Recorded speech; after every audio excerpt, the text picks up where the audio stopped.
in the belly of a massive fish, man. Like, that couldn't have been pleasant. You're in the stomach of a fish.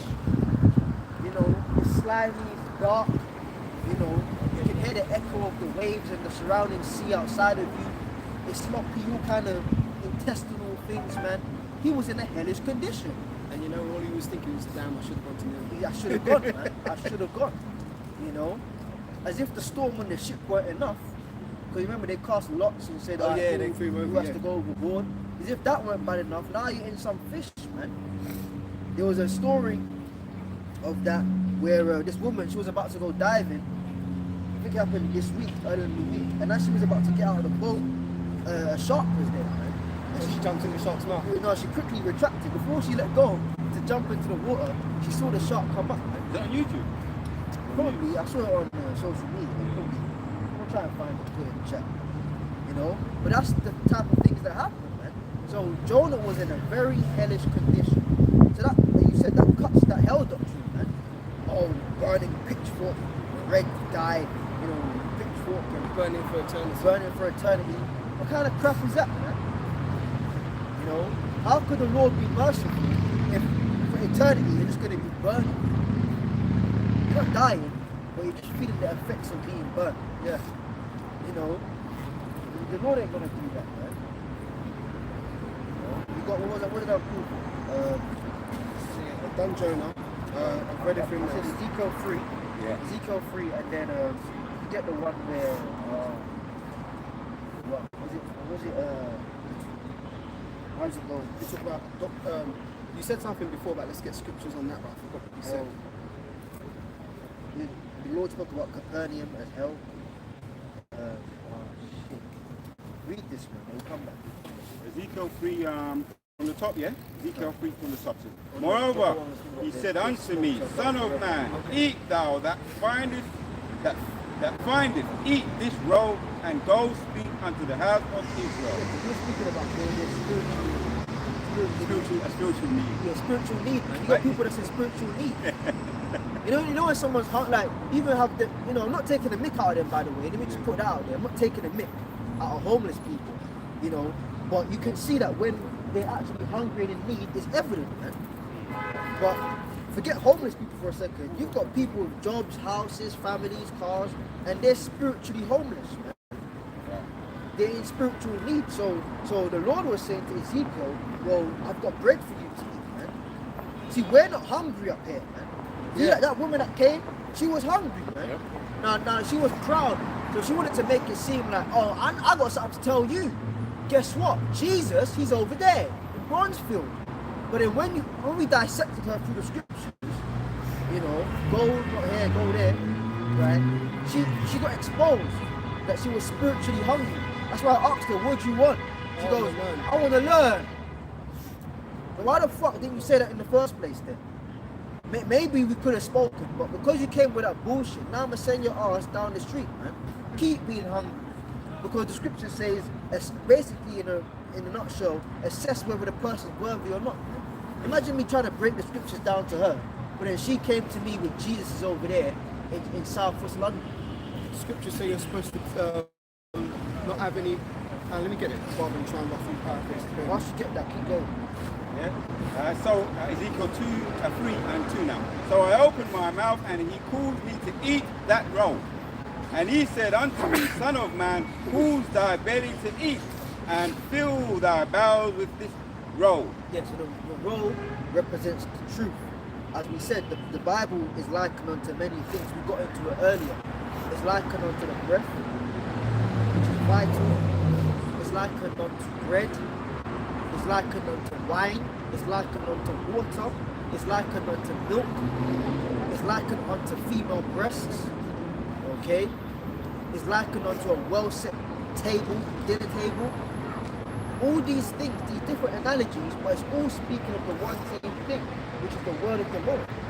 So in this case, the Lord was saying to Ezekiel, eat this roll and go get to the house of Israel, man. Before you continue, I've got the precept I was looking for about this woman and her other doctrine. This is Galatians 1 starting from verse 6. I marvel that ye are so soon removed from him that called you into the grace of Hamashiach unto another gospel. Yeah, because you got people that do that. That's beautiful you bring that out now, because we're talking about the bread, right? This is non-GMO. But then you've got GMO doctrines, man. You know, here it is. We've got like this truth is like a lamb that's been raised up on real grass, grazed real fields. It's drunk real water. You know, it's been free to roam. This is a pure lamb. Now we're gonna have a lamb dinner, right? And then someone brings McDonald's chicken nuggets. Bro, that doesn't Coca-Cola. Yeah, Coca-Cola, man. You know, you want to wash that lamb dinner down with some nice wine or water or juice or freshly pressed, and they come with Coke or Fanta. Like, bro, what are you doing, man? Yeah. That crap, man, that fizzle buzz, you know. You drink that shit and it doesn't even feel right going down your throat, man. You know, It's essentially leaven. it's leaven. So you're saying I'm healthy, man? Yeah. Go on. Another that you removed unto another gospel, which is not another, but there be some that trouble you and will pervert the gospel of Mashiach. So all these other doctrines, that's why you read it earlier. All scriptures given for doctrine and reproof. All these other doctrines are perversions of the one truth. You know, that's what Satan does. He's gonna come with a little bit of something, you know, that sounds right, then he's gonna twist it, man.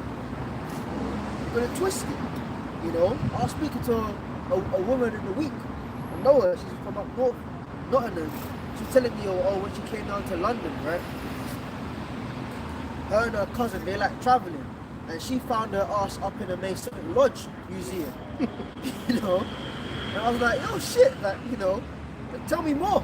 You know, and they got a holy of holies, they got a holy place, they got certain art, you know, but then that's the scriptures, the outer court, the inner court, the holy of holies.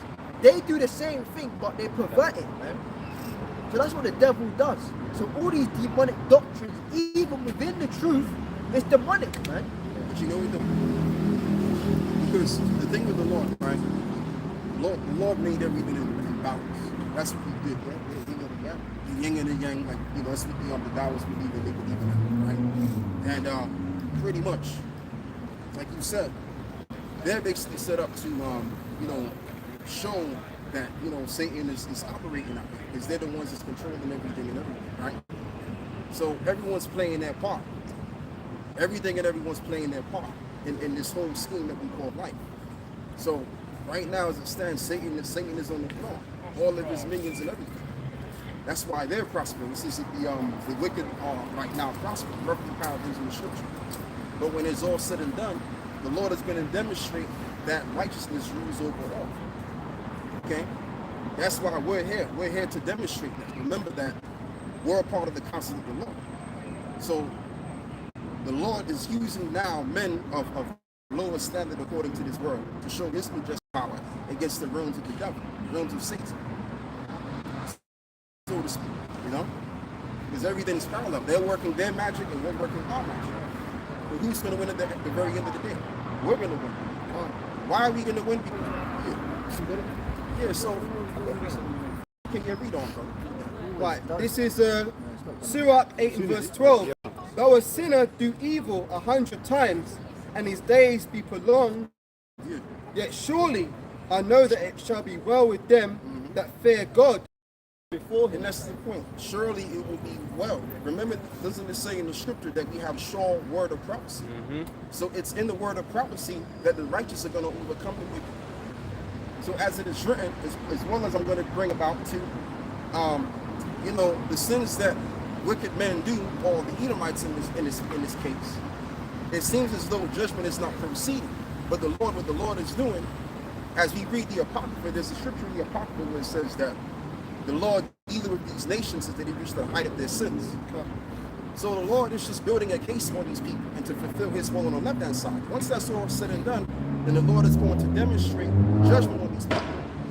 But in regards to that, simultaneously, what's going to happen? We're going to receive the upper hand. There's another verse. Please read that. Let me read it again. This is Ecclesiastes 8, 12 and 13.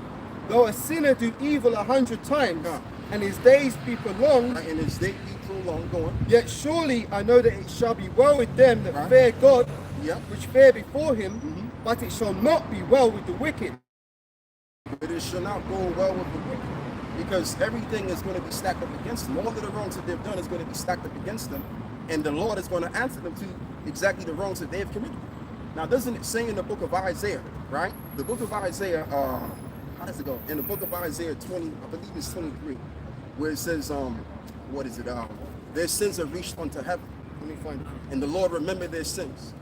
What does that mean? Meaning the Lord is collecting. Oh, that's Revelation 18. Yeah. Yeah, you can get that, brother. Meaning the Lord is collecting all of. Shall I get it? Yeah, go ahead.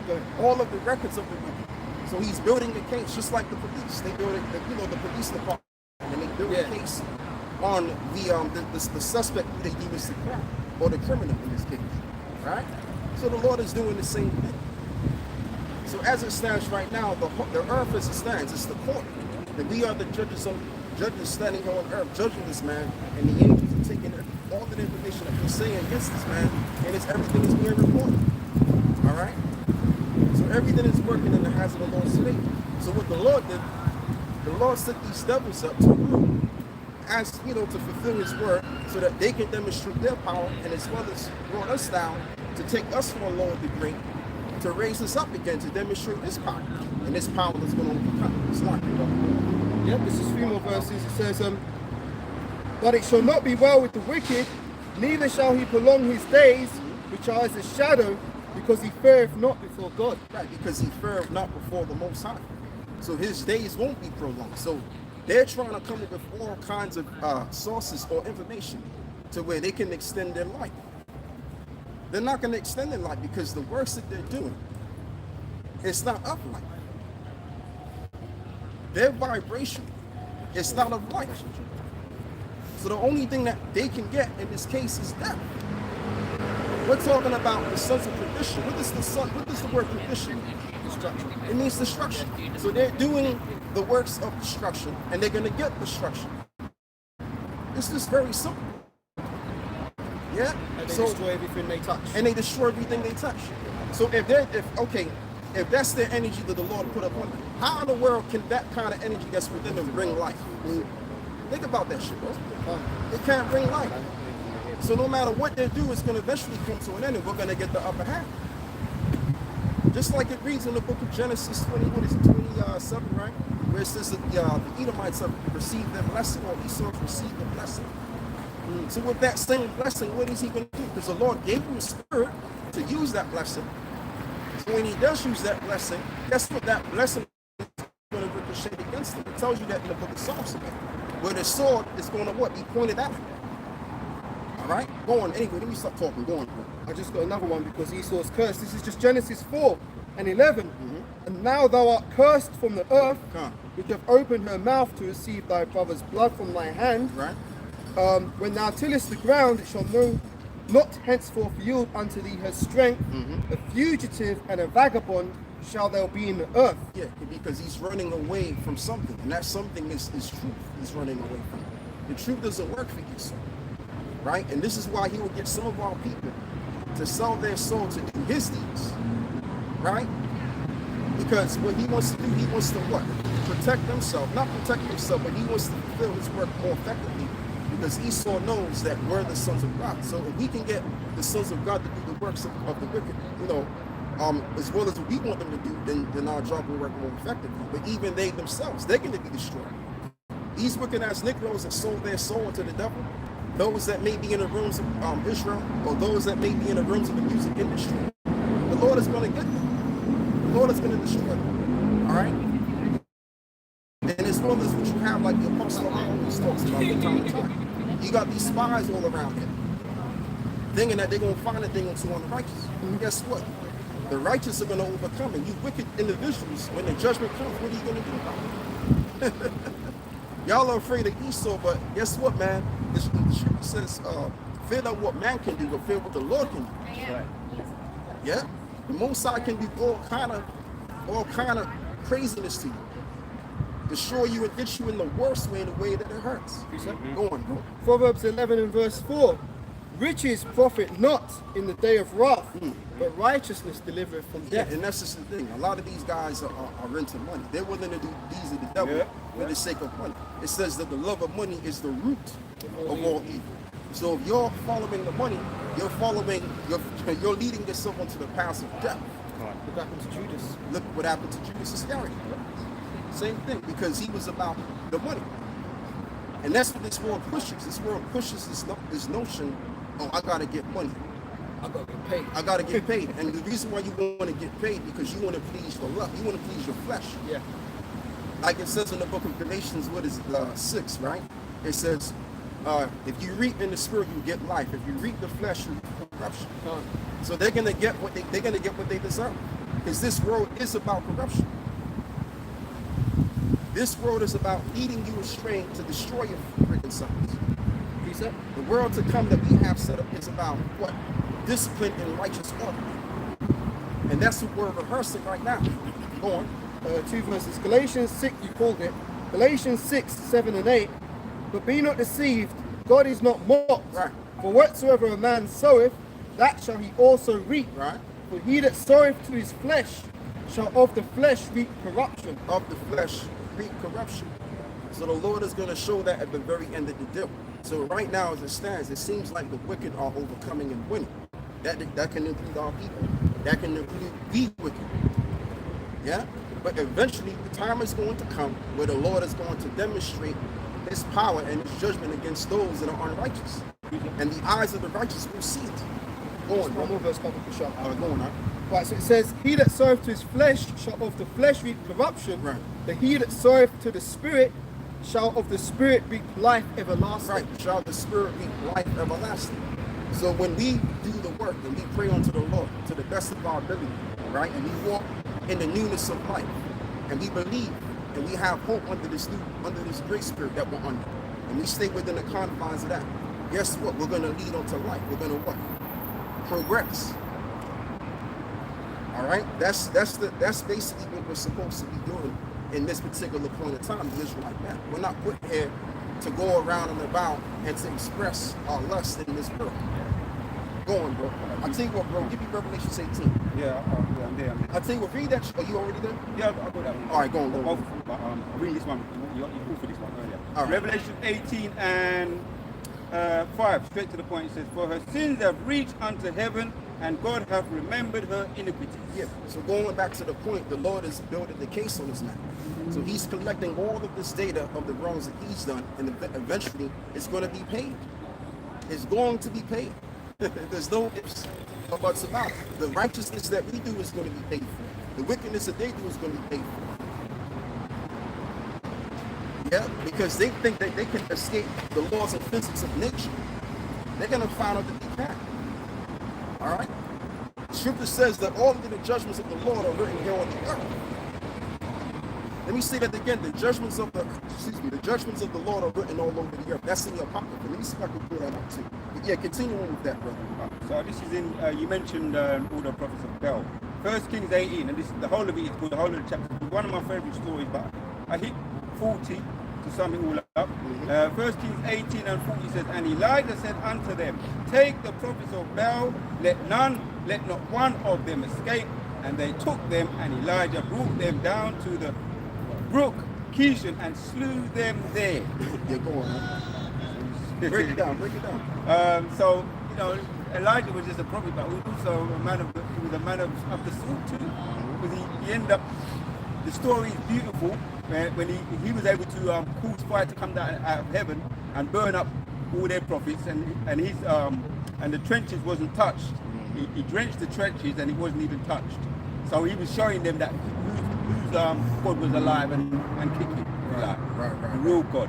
And at the end, they tried to all scram, and he locked up all the escape routes, and he just him and his other prophets laid into them with the sword, sliced them up. One of my favorite stories. So he weren't no pussy, man. And a lot of the prophets were pussies. When it came down to war, they was about that life as well, you know, and they prophesied. And just to add on what you're saying, that they wouldn't stop these. They told you the report from the Lord. They didn't tell you what they was feeling or to make you feel good. They told you the straight word. Yeah, just like, for example, I believe it was what Micah the prophet said when he said, look, your wife is going to be a harlot in the city. He didn't fear the king. He didn't care about his position. He just sold him straight. So it's the same thing with us. We're telling this devil what he is, and we're telling the wicked among our people what they're going to encounter later on if they continue running their wickedness. Yeah, so there was another precept we had as well. That was the point of it. I'm holding it. Go on, bro, read that. Hopefully it's still on point. Hebrews 6:10. For God is not unrighteous to forget your work and labor of love which you have showed towards his name, in that you do minister to the saints, in that you have ministered to the saints and do minister. Exactly. So the Lord won't forget our works, just like he won't forget the works of the wicked. So all the work is being, all manner of deeds and things are being collected in the heavens. So the deeds of the righteous and as well as the deeds of the wicked. So what's going to happen at the end of the day, like I mentioned, is that basically all will be judged at the very last end of the day. We're going to be judged for the things that we've done, and they're going to be judged for the things that they have done. Okay, and this is why it reads that the expectation of, somebody get that in Psalms 9. Psalms 9, I think it's verse 14 somewhere.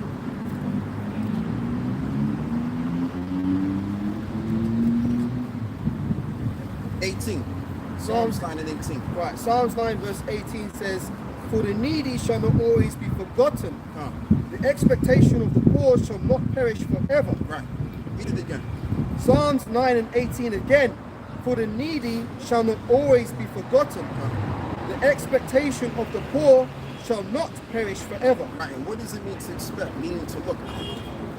So what we're looking out for will not be forgotten, because it's written. What is written? The covenant which came from Abraham, Isaac, and Jacob, and that has to be fulfilled. All right, and within that, what's going to happen? The kingdom of heaven is going to be established, and all of the things that our hearts desire. So this is what's going to be the deal. So it doesn't matter what man on earth, whatever they do, guess what? The counsel of the Lord will stand, because the Lord is ordained by his word. Despite the fact that he is, an omnipotent power, and he is the power above all powers, yet he's a servant of his word. So he's going to make sure of his word. This is what we depend on. This is what our life depends on, his words. Okay? Our lives don't depend on this system, because this system is already dead. It looks like it's lively and well, people are walking up and down the street, cars are rolling around, people are buying and selling that, have you will.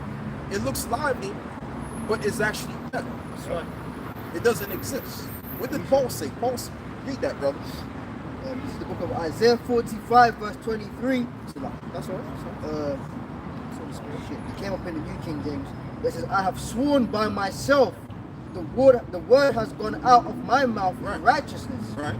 And shall not return. And it shall not return. So the Lord have sworn. Thank you, my brothers. The Lord have sworn by his word, and it shall not return. So what we're saying is going to come to pass. What these devils are doing is dead works. It's vanity. And this is why this world is basically darkness. It's death. So from the outside looking in, from the existence of this physical playing field, it looks like, okay, well, this world is where it's at, because we see with our eyes. But it's what we don't see with our eyes. It's what's really real and alive. So we gotta stay intact with that. How do we stay intact with that? By the word. Because the word is spiritual. Okay, let me just simplify. The spiritual realm is working and it's alive. The physical realm is dead. Okay? Just to put it that way. Go on, brother. You mentioned the word. Proverbs chapters 30 and 5 says, every word of God is pure, or every word of Yahweh is pure. Right. He is a shield unto them that put their trust in him. Right. And just like I mentioned, this word is spiritual. So if this word is spiritual and we walk in the spirit, then what happens, brother? We reap life. Yeah. You just read it in Galatians 6 or 7. Yeah. So if you reap in the flesh, what are you going to get? You're going to get death. So that's telling you that this world is death, because it's all based on the outside, the flesh. All right? That's what's alive. What's alive is the word, the spiritual aspect, and everything else that you don't see, and that's the word. Go on. It says that every word of Yahweh is pure, right? It's a shield to them that put their trust in. So it's a shield to us, man. From a strategic point of view, when you use it in battle, just from going from day to day, it's a shield to you. Right. But even on top of that, everything else around here is polluted in some shape or form. It's polluted, but the word of the Most High is pure. That's the only thing that's pure, right? Even now on this side. I've got 2 precepts. You finished now, yeah? Yeah. I've got 2. The first one is Isaiah 55 and verse 11, backing up what Yeremiah and Ariel put out. So shall my word be that goeth forth out of my mouth. It shall not return unto me void, but it shall accomplish that which I please, and it shall prosper in the thing whereto I sent it. Yeah, exactly. So if you look at the world right now in the physical, like everything's going according to plan. The economy is about to collapse. The dollar's going to go down to nothing. The pound's going down to nothing because what they're doing secretly without telling the people, they're printing the pound. And this is why the price of good are going up, right? But the whole point of the matter is that they want to crash this whole entire system.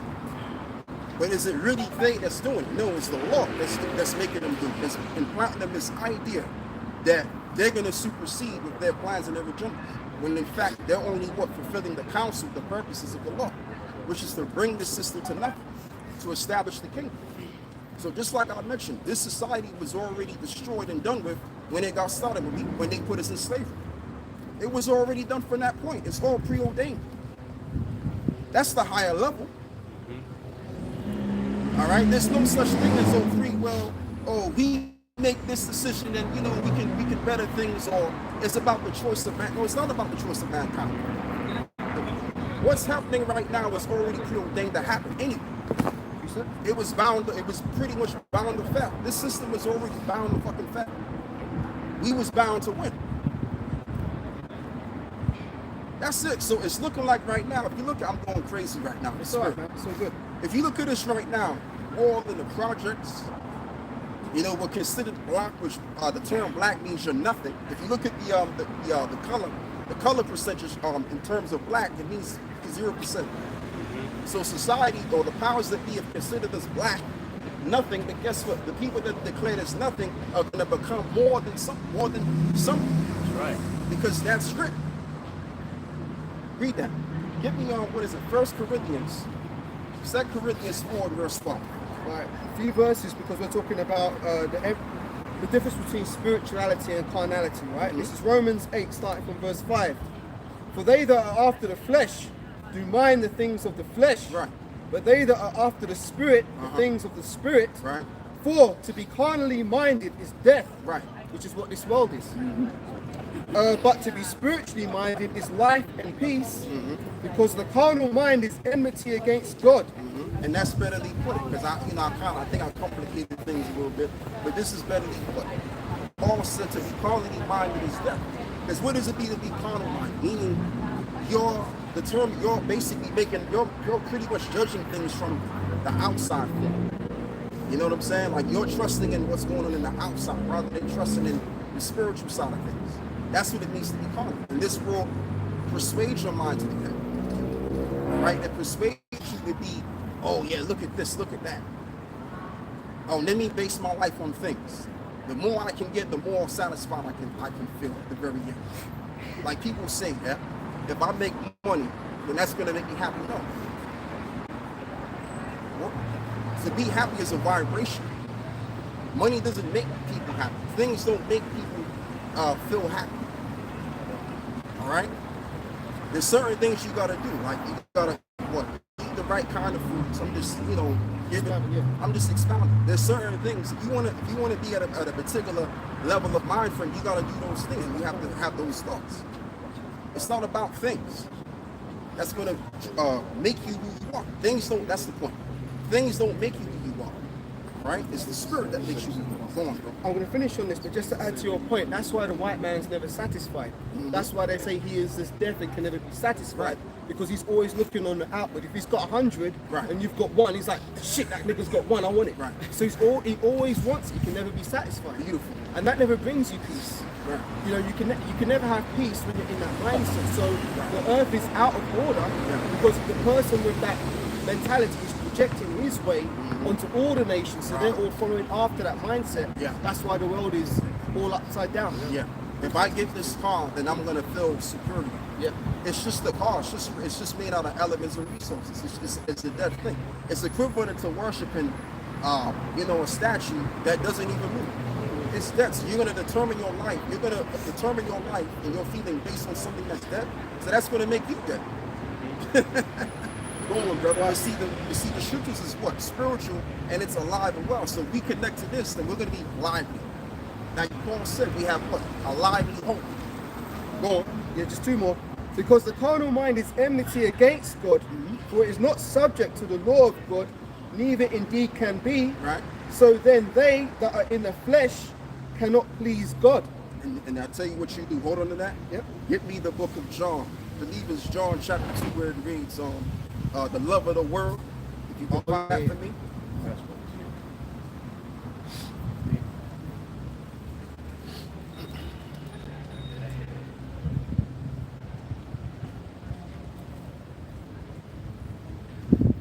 You mean 2 John? I think so. Yeah. Yeah.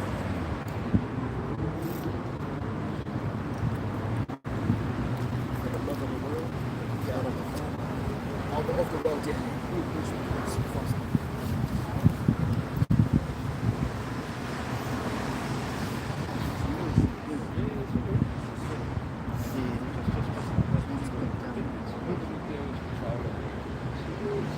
She can Still decided to be sorry. but that's what I'm saying. That's Pretending to say sorry. that's what she read. It's just like them kids. She wants that.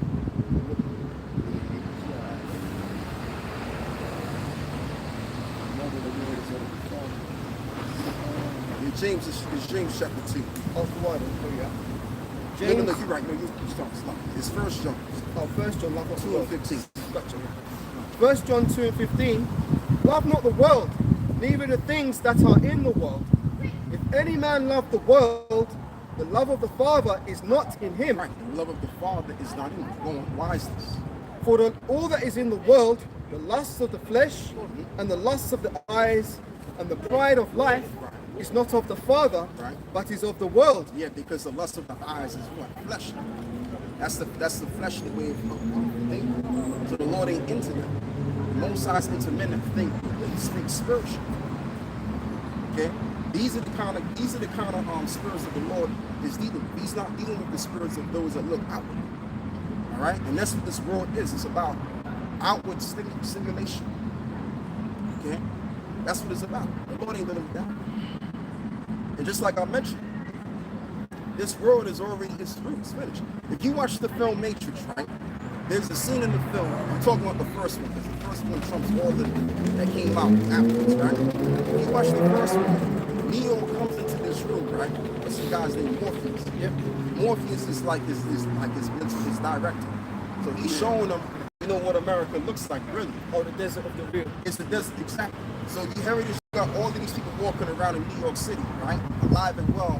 But what he's really showing you is the real picture. What it really is dead, it's destiny.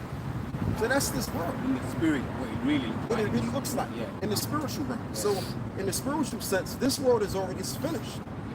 It's done. It's desolate. It's buildings have been tumbled. It just looks a mess. Yep. Dark and dingy. You don't even want to be there. All right? Yep. So that's just the thing. It's already been played out. And if I could say, we used to go carnival back in the day. And I think there's one up on YouTube now, Carnival 2022, right? And I was watching it, and when we used to go carnival back around in the 90s,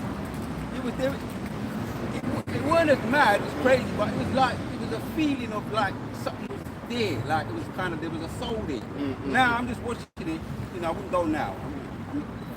Whatever man do, that's what he do. But I wouldn't go now. But I was just watching it on YouTube and I was seeing it don't look right anymore, man. It's just not right. It's something missing. We know the soul's not there anyway. The soul's out of this kingdom. It's gone. Most I took the soul out of it, wrenched the soul out of it. But now you've got it's all what's the word, man? It's all pre-arranged by the government. Yeah, the police they taking totally it over. control it.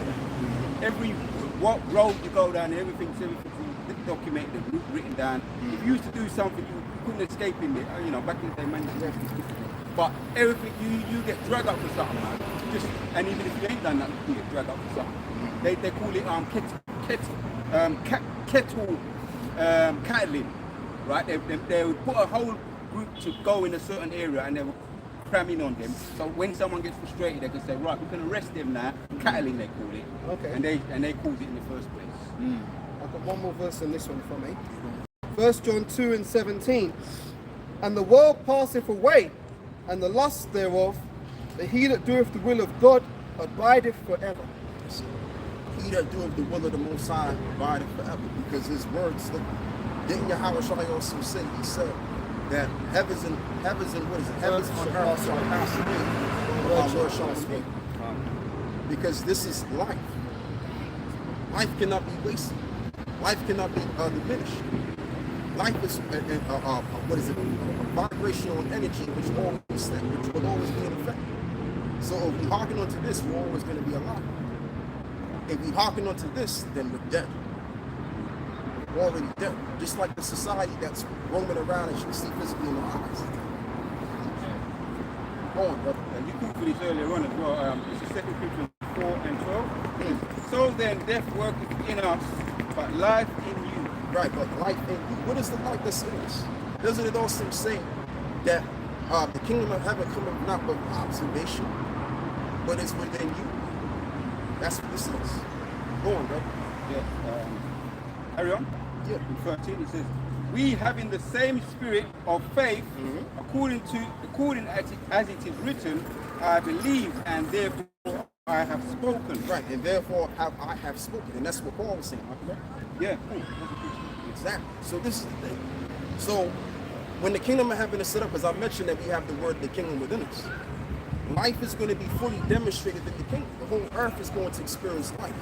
So when we're exercising the laws of life, which is in the Bible, then life is going to be what? The energy of life is going to ricochet against it. Show my brother. Good to see you too, man. How you doing? Yeah, man. So the thing of it is, this truth is life. This world is death. It's just as simple as put it. Now listen to me. Right, I've got a recent. Is everybody finished? Right, this is a few in Proverbs 8 and verse 34 to 36. Blessed is that man that heareth me, watching daily at my gates, waiting at the posts of my doors.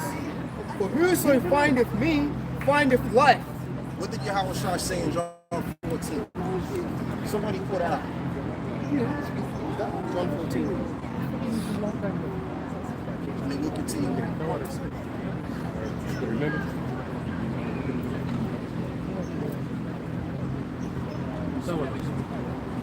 You're alone focusing. It's like, that's something we're talking about. So, you know when y'all shot said,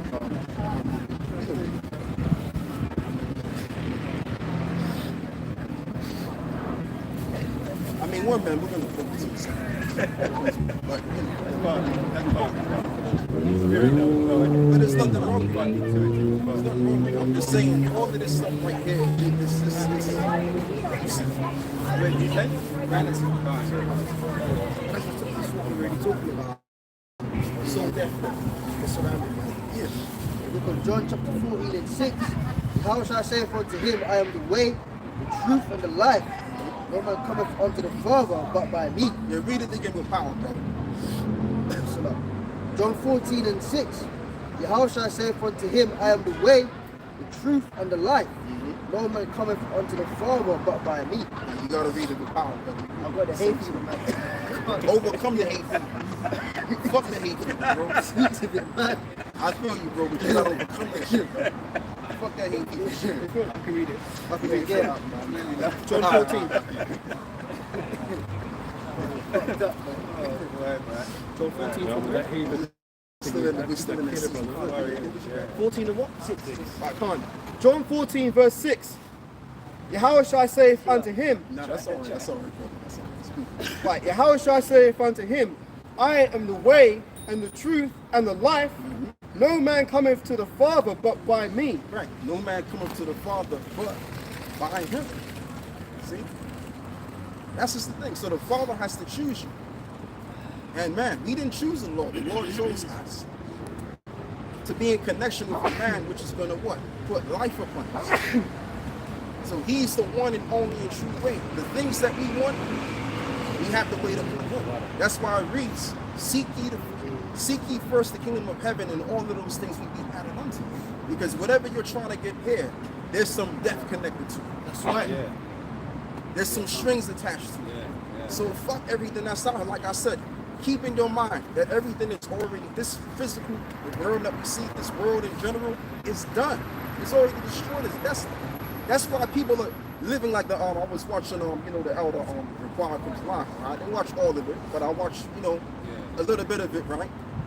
And I like what he said, it kind of stuck out. He said something to the effect of, the reason why people, I might say it wrong, but he said the reason why people are miserable because people are living toxic lives.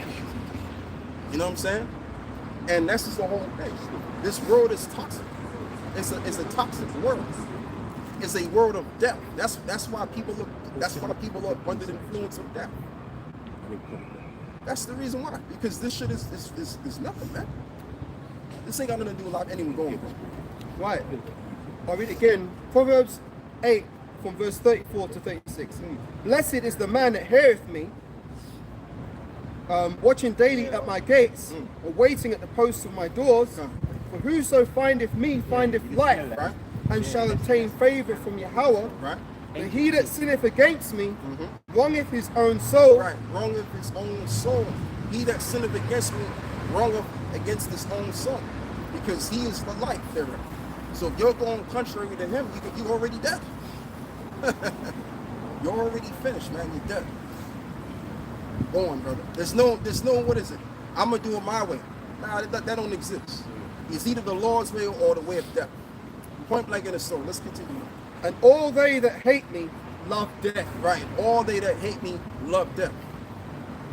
And this is why it also reads as well. Somewhere in the New Testament where it reads that, what is it? Day of the dark. We are not of the dark. Is that the one? We No, are not that's of the not. It says they didn't want to come to repentance because their deeds were evil. They didn't want to come to the light. Do you already got it? That's the spirit, man. Read on, bro. Do you want to quote it and I read it for you if your voice is getting? I'll try. This is John chapter 3, verse 19. And this is the condemnation that the light is come into the world, Right. and men love darkness rather than light. And we have the light. What is the light that we're projecting? We're projecting Yahweh Shai. So Yahweh Shai is here through the word. And guess what? People are wondering about doing as they may, living their vain life. Because really, in all reality, they're dead set against Yahweh Shai. And this is why they're going to die. Go on. Because their deeds were evil. Because their deeds were evil. Go on. For everyone that doeth evil hateth the light, Right. Hated the light. Okay? neither cometh to the light. Right. Neither coming to the light. Who's the light? Yahweh Shai. So if you're going against Yahweh Shai, you're going against life itself. Yourself in general. Now, doesn't it say in the book of John 1 and 4 that it was through him that created all of this? Let's somebody get that. Somebody get John 1 and 4. Again? What's the Latin paraphrase? No, just get it, brother. Get John John 1 1 and 4. Yeah. John or Joe? John. Okay.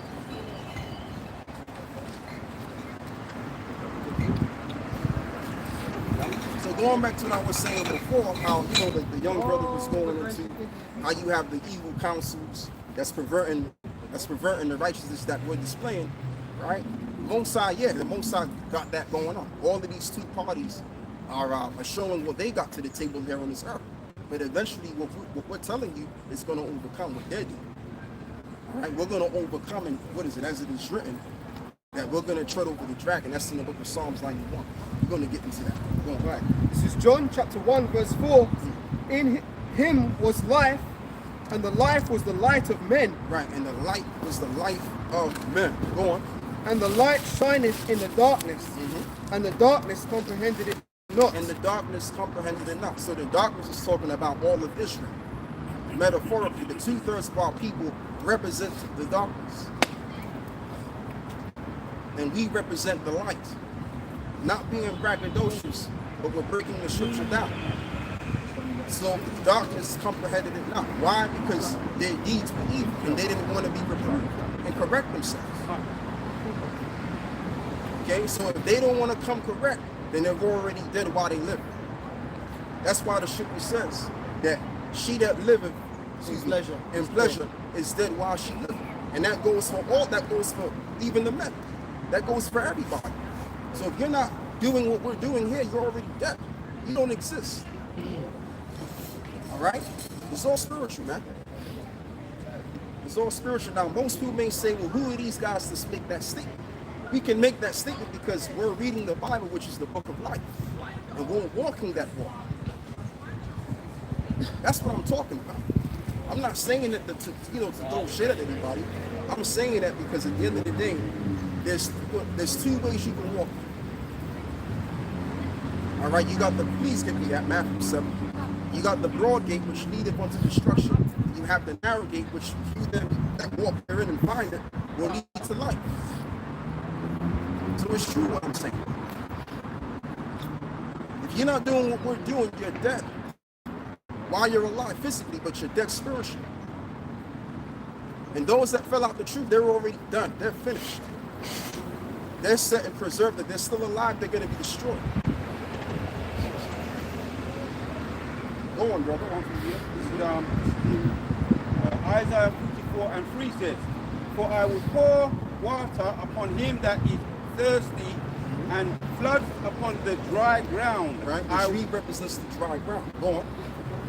I will pour my spirit upon thy seed, and my blessings upon thine offspring. Right. And willows by the water courses. One shall say, I am the Lord's, and another shall call himself by the name of Jacob. Right. And another shall subscribe with his hand unto the Lord, and surname himself by the name of Israel. Exactly. So Yahweh Shah came to die on the cross to open the books to us, and the book came into us, and now we're standing upon our feet. And now what we're saying is spreading all over the world. It's all to do with his will. All right? So just like I said earlier before, the Lord has the wicked, the counsel of the wicked in function, and the counsel of the righteous in function. And guess what? The Lord is going to demonstrate what he's all about. All right? With the energy of righteousness. As they already know, because these Amalekites, these Amalekite bastards, I call them, they own the movie industries. And they know the good overcomes the bad. That's why they've been making these films. So even they know the deal. So if, just like the saying goes, art imitates life, right? Well, there you go. So they know the deal. And the reason why they know that, because in their subconscious mind, which is already written for them to know, they know that good is going to overcome. That's why they've been making these films. Because it's been played out already that we are going to win. We will get the victory. Actually, we've already got the victory. This place is already destroyed and done, and we already got the victory already. All we're doing is just playing this out. Go on. Psalms 119, 105. Thy word is a lamp unto my feet, Right. and a light unto my path. Right. And that's what we have. We have the light. We have Yahweh Shah. He's the light and the light of living. So that we can walk in the realms of darkness. Okay? So it was already preordained that we would walk in darkness and come to the light and bear the light and win at the very end of the day. Alright? It's preordained. It's already set up. Go on, my brother. Isaiah 55 verse 11. So shall my word be that goeth forth out of my mouth. You just brought it out already. It shall not return unto me void, Right. but it shall accomplish that which I please. Right. And it shall accomplish that which I please. Go on. And it shall prosper in the thing whereunto I sent it. And it shall prosper in the thing whereto I sent And it. that's a spirit, Elder, because what are the prophets? They're the mouthpiece of the Lord, right? So if the Lord sends it to direct to the prophets to speak the truth, that's not going to go void. The word that the prophets speak is not going to go void. Yeah. Yeah? Yeah. And that's just the thing. And to prove that what we're saying is true, because you have prophets that had the same visions. They call it a similitude of vision. So if each and every prophet had the same vision that we're reading to you, then it's sufficiently true, as it is also written. If it can't be true, then it has to be what? Established. It has to be established by what? Is it 2 or 3 weeks? Right. Yeah. So that's what makes what we're saying is true. So it don't matter what the serpent says. The serpent may say, well, the Bible is hogwash. This is right? Do what you want to do. Live your life, right? Guess what? You can do what you want to do, but eventually you will reap death. Oh, yes, you will. All right? What we're going to do is we're going to stay under the discipline, the order of righteousness, so that we can reap righteousness. Because that's what we desire. We want to live in a world that is beautiful. Oh, beautiful. You know, we want to be surrounded in beauty. The vibration of love. That's what we want. We don't want this. You know what I'm saying? I don't know about these other camps, but what we want is we want to experience paradise. We want to experience Edom or Idom. We want peace. So what are we going to do? We're going to do the deeds of peace. And that's what we're doing. And we're going to continue to do, even if we look stupid in the eyes of the world. We don't give a flying F-U-C-K what people think. Okay? Some of us are willing to die for this truth. All right? Go on, bro. This is 2 Peter 3 verse 13. Nevertheless, we according to his promise look for a new heavens and a new earth wherein dwelleth That's righteousness. what we're looking for. That's all we really want. We want a world which dwelleth in righteousness. So what we're expecting is this world to be destroyed. Hey, brother, forget about it. That's all right. We're looking for this world to be destroyed. It has to be destroyed so that we can reap life. So that the kingdom of heaven could be established. That's how this thing is going down. Okay? And it's already went down. We're just playing out the story that was already written. That's all it is. So whatever hellish conditions you brothers are dealing with, whatever it is, man, just deal with it. Just fucking deal with it, man. Because at the end of the day, if you hold on to this doctrine or this narrative, and you're gonna play out this narrative, and guess what? You're gonna reap the rewards of playing according to this narrative. All right? Which is the scriptures. That's all it is. It's just that simple. Go on, my brother. You got some. I've got one. I read it earlier, but I want to read it again because it was pertinent. There we go, just trying to read it. Let me get some here. I got it. And Oh, how you got some here. Okay, you got and some. Salakia too, and how you know that the spirit is lively? Because I don't even have a topic to go into. I just said, let me trust in the spirit, and let me see what happens. And guess what? Brothers is bringing out precepts, and it's going pretty well. Going out. Right, I brought this up earlier, but it's pertinent to what we're talking about now, so I'll bring it again. Hebrews 6 and 10. For God is not unrighteous to forget your work and labor of love, which ye have showed towards his name, Right towards this thing. in that ye have ministered to the saints and do minister. Right, and that you minister. What does the word minister mean? It means to be a servant. So we all are serving a purpose. They're serving Satan, and we're serving the Most High. All right? A servant doesn't get to pick out, okay, well, I'll serve whenever I want. Because a servant is obligated to do a certain thing or two by the king. Our king is Yahweh, in the spiritual sense. So we're going to do what he tells us to do, which we're going to do what he tells us to do, so that we can what? Reap everlasting life, and as well as the kingdom. Okay? And when I'm talking about the kingdom of heaven, I'm not talking about what the pastors are talking about, because they don't have a clue what the hell they're talking about. You know how you prove that? Because you got a lot of people, my generation and the younger generation, leaving the church by the flock, because they don't have the answers. We have the answers. That's why everybody's coming to us, asking us, what does this mean? What does that mean? All right? All of the brothers is calling themselves Israelites, whether they be a part of the Sakari, whatever camp it is. It just goes to show you that we are the official men of the law. Right. Okay? More in particular, Great Millstone, though, in this case. Go on. Well, I was just going to say, a lot of these church pastors be watching the apostles.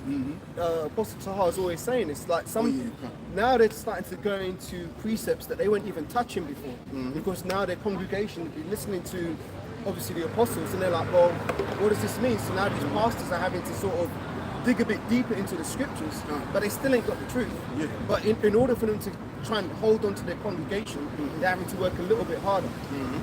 And just by the simple fact that they gotta go listen to us shows they don't know anything. This is Daniel 7:18. But the saints of the Most High shall take the kingdom and possess the kingdom forever, even forever. So why is this written like it's already happened already? Because it's already been planned to happen. So all we gotta do is bear the light, fulfill the narrative of the Lord, and we'll get this. So, okay? And it's not even just us, but our lives are preordained as well. Okay? So if you have the word, man, this is why we gotta pray consistently in our minds, or whether the proper prayer, however you pray, that the Lord does not depart his presence from you, and that the Lord keeps the spirit upon you. Okay? That's how it is, man. Go on.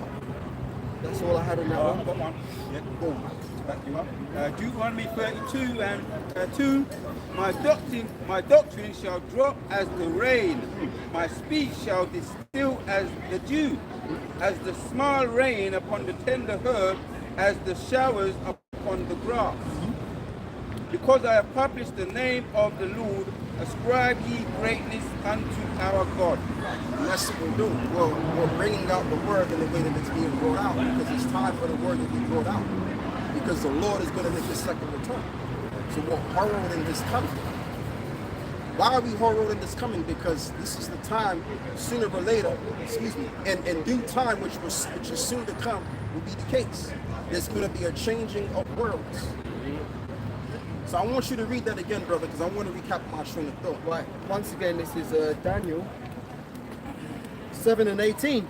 But the saints of the Most High shall take the kingdom and possess the kingdom forever, even forever and ever. So that's a part of the word.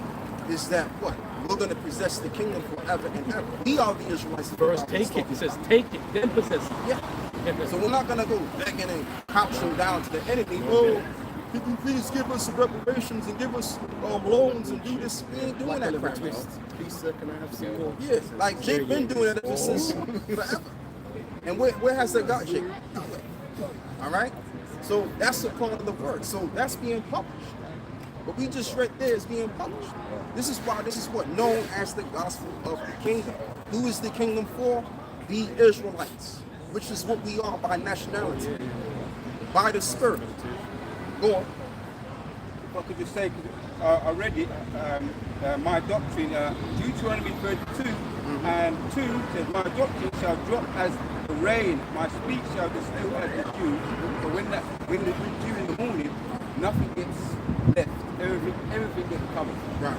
So you mentioned people are leaving the church by the road.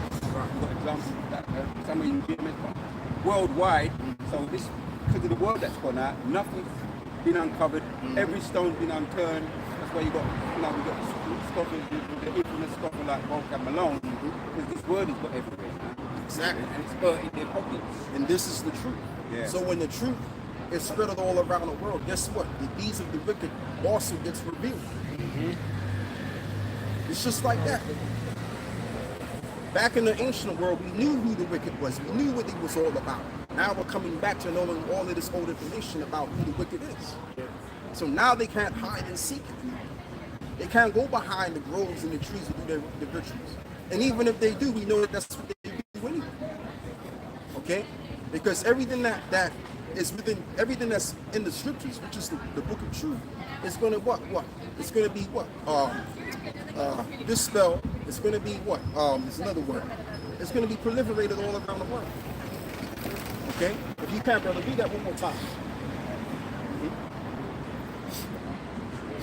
Deuteronomy 32 and 2 again. My doctrine shall drop as the rain. My speech shall distill as the dew, as the small rain upon the tender herb, as the showers upon the grass. because I have published the name of the Lord. Because I have published the name of the Lord, which the name of the Lord is connected to the truth. He is the truth. As it is written in John 14:6, he is the way, the truth, and the life. So he meant every word. The scriptures means every word. So if the truth is being expelled out in the public worldwide, then guess what? We know who the Edomites are. We know who the wicked is. We know what the righteous are going to get. We know who the righteous are physically in the flesh. And we know them to be us. So everything that was hidden has been what? Proclaimed on the housetops, metaphorically speaking. If you can get that too. That's in, oh man, that's in what? John 12 or something like that.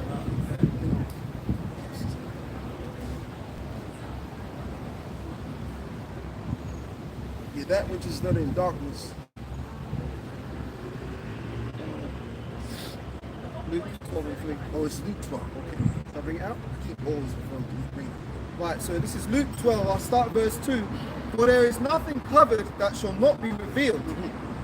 If I may, that's what's happening right now. This white man, the Edomite, is being revealed in his time. As it is written in the mystery of iniquity, you have already come. For there is nothing covered that shall not be revealed, neither hid that shall not be known. Right? Therefore, whatsoever ye have spoken in darkness shall be heard in the light. Right. And that which ye have spoken in the air in closets shall be proclaimed upon the housetops. So, in other words, you can't hide. Whatever you're doing in secret, it's going to come out. Because the word, when the word come out, the word is going to expel what you're going to do before you even do it. All right? Just like it reads in the book of Psalm 64, that they are, how does it go? It says something to the equivalent of that they what is it? They gather together in secret and they search a diligent search. I've got you. Go on, brother. This is Psalm 64, starting verse 2. Hide me from the secret counsel of the wicked, from the insurrection of the workers of iniquity. So David, if I'm correct, prophesied that there will be a secret council of the wicked. So before they even set up these secret councils, it was already written. That's what he was going to do. So now because we're bringing this word out, now we know who they are. Now we know why they've done this and what they're going to do in the future. Because it's written. Go on, brother. From the insurrection of the workers of iniquity, who whet their tongue like a sword, and bend their bows to shoot their arrows, even bitter words. Right, even bitter words. Go on. That they may shoot in secret at the perfect. Right, who is the perfect? Jacob is the perfect. We are the descendants of Jacob. So when you read the book of Genesis 27, I believe, Yet it goes into Jacob being a plain man, right? Which the word plain in the Hebrew is the light, which means perfect. So they're shooting at the perfect in secret, the fighting words. That's why they're passing these laws and these legislations and they're doing certain things to go against the poor of our people, to go against Israel, because they know that we as a people represent another world. So to get rid of the world to come, which is our people, which was what we represent, they believe they can prolong this world. Sure. But it's not going to happen because it's already been written and this is what you was going to do. And you doing all of this is going to lead to you being cursed. Because you can't curse the righteous, man. Like there was old reggae artists used to say, man. Like what's the saying, man? Because I listen to a little reggae here and then the old school, version of reggae, right? Well, God bless, no one curse. So you can't curse someone. You can't curse a people that's already blessed. That's why Balaam said what he said. Yeah. Somebody get Balaam too. And also, I tell you what, finish what you got. And get me Genesis 26 as well. Go on, brother. Right, so I'll just finish this up. It says, they shoot their arrows, even bitter words, that they may shoot in secret at the perfect. Suddenly do they shoot at him and fear not. And fear not. Go on. They encourage themselves in an evil matter. They encourage themselves in an evil manner. What's driving them? The spirit of Shaitan, which the Lord has put upon them to demonstrate his power on the left-hand side. As it is written, there's no counsel against the Lord. Because all counsels which if they're secret or overt, the Lord has a hand in them both. Just like in the spiritual realm, you have the spirits on the right-hand side and the spirits on the left-hand side. And it mentions in the book of Hebrews 12 that he is the father of spirits. And words have meaning. The word father means origin. So he's the originator of all souls here on this earth. So he's the originator of all souls on the earth. When he controlled all of these rudiments, when he controlled all of these spirits, of course. God damn it, yes. Going on. They encourage themselves in an evil matter. They commune of laying snares privately. And they commune of laying snares privately. And that's why the Lord is making these people to do what it's written, to fulfill his word. Go on. They commune of laying snares privately. They say, who shall see them?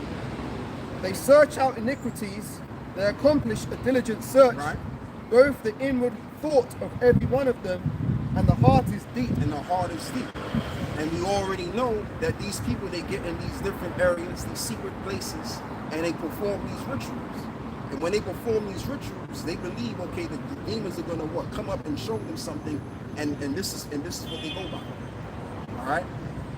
Even including the celebrities. But let's just deal with those that are above the celebrities that you do see. All right? They're the ones that's going before the demons to get certain messages and reports so that they can do what they got to do. But that was already written. All right? It was already written. So the Lord has put the Spirit upon them to play out what's already written. That's the point I want to make. Go on. Do you want any more? Do you want me to read more? No, that's all I want right there. So what else did you have? You said something like Genesis 26? Yes. Where you want me to start from? You know the one where it says, blessed are those that bless thee, cursed those that curse thee. Because we just read that in the book of Psalm 64. Yeah. Where it says that they shoot at the secret. At the perfect. They shoot at the perfect secret. So by them doing that, it's gonna lead to their curse. Go on. Genesis 6. Oh, Genesis 6 or 26? 26, like Yeah. 26. 26.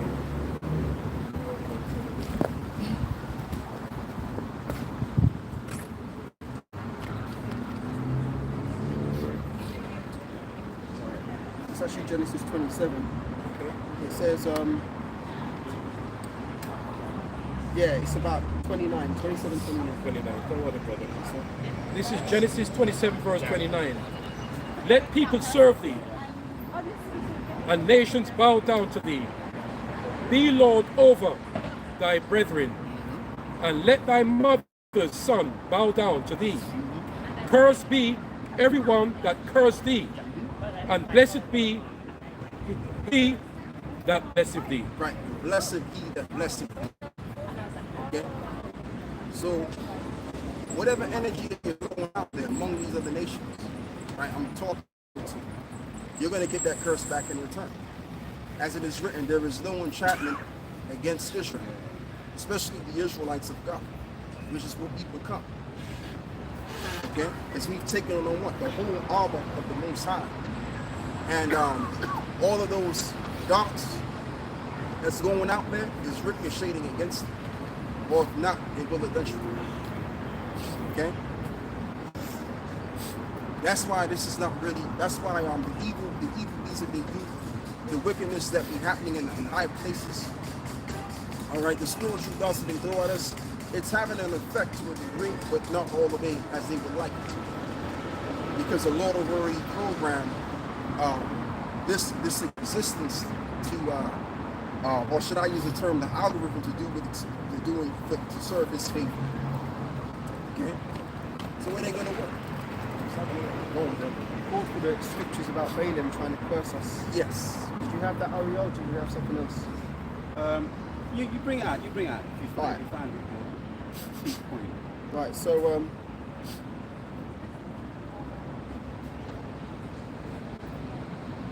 so this is Numbers 22, starting about verse 16. And they came to Balaam and said to him, Thus saith Balak, the son of Zippor, let nothing, I pray thee, hinder thee from coming unto me, for I will promote thee unto a very great honor, and I will do whatsoever thou sayest unto me. Come therefore, I pray thee, and curse me this people. And Balaam answered and said unto the servants of Balak, if Balak would give me his house full of silver and gold, I cannot go beyond the word of the Lord Yahweh my God to do less or more. You gotta stop there. So like he said, I cannot go beyond the word. So for him to speak that statement, that's a profound, that's a very strong statement in itself. And that proves that his eyes was open, because he saw the vision. And that's why he said what he said, because the vision was so vividly powerful that it connected to the words, okay, of the Lord in this case. I cannot go beyond the word of the Lord. Go on. I'm going to jump down. Jump into Numbers 22:36. And when Balak heard that Balaam was come, he went out to meet him unto a city of Moab, which is on the border of Arnon, which is at the uttermost coast. And Balak said to Balaam, did I not earnestly send unto thee to call thee? Wherefore camest thou not unto me? I am not able to indeed promote thee to the honor. And Balaam said unto Balak, lo, I am come unto thee. Have I now any power at all to say anything? The word that God putteth in my mouth, right, the word that the Most High putteth in his mouth, that shall I speak. That shall I speak. Because that's the only thing that's going to be actualized anyway. That's the only thing that matters here on this earth, in its existence. Go on. Jumping down, because it's a long story, I'm getting to the point. So jumping down, Numbers 23, verse 5. And the Lord Yahweh put a word in Balaam's mouth and said, return unto Balak, and thus thou shalt speak. And he returned unto him, and lo, he stood by his burnt sacrifice, he and all the princes of Moab. And he took up his parable and said, Balak, the king of Moab, hath brought me from Aram out of the mountains of the east, saying, come, curse me Jacob, and come, defy Israel. Right. How shall I curse whom the Most High have not cursed? So it doesn't matter. It doesn't matter about how much negative energy is dispelled within these secret councils towards us. It doesn't matter how degradable our life is because of them. It really doesn't make a difference, because at the end of the day, where the bus is going to stop for us, we're gonna stop at the kingdom. We're going to be living in a life where there is life. Okay, we're going to overcome eventually. The reason why we're down and out, because the Lord preordained it so that he can demonstrate his power through us, the lowly, to overcome the wicked one. That's in power right now. I don't know if you brothers saw that. You see that guy in the wheelchair in Mash Up? He had a t-shirt on which said choose life.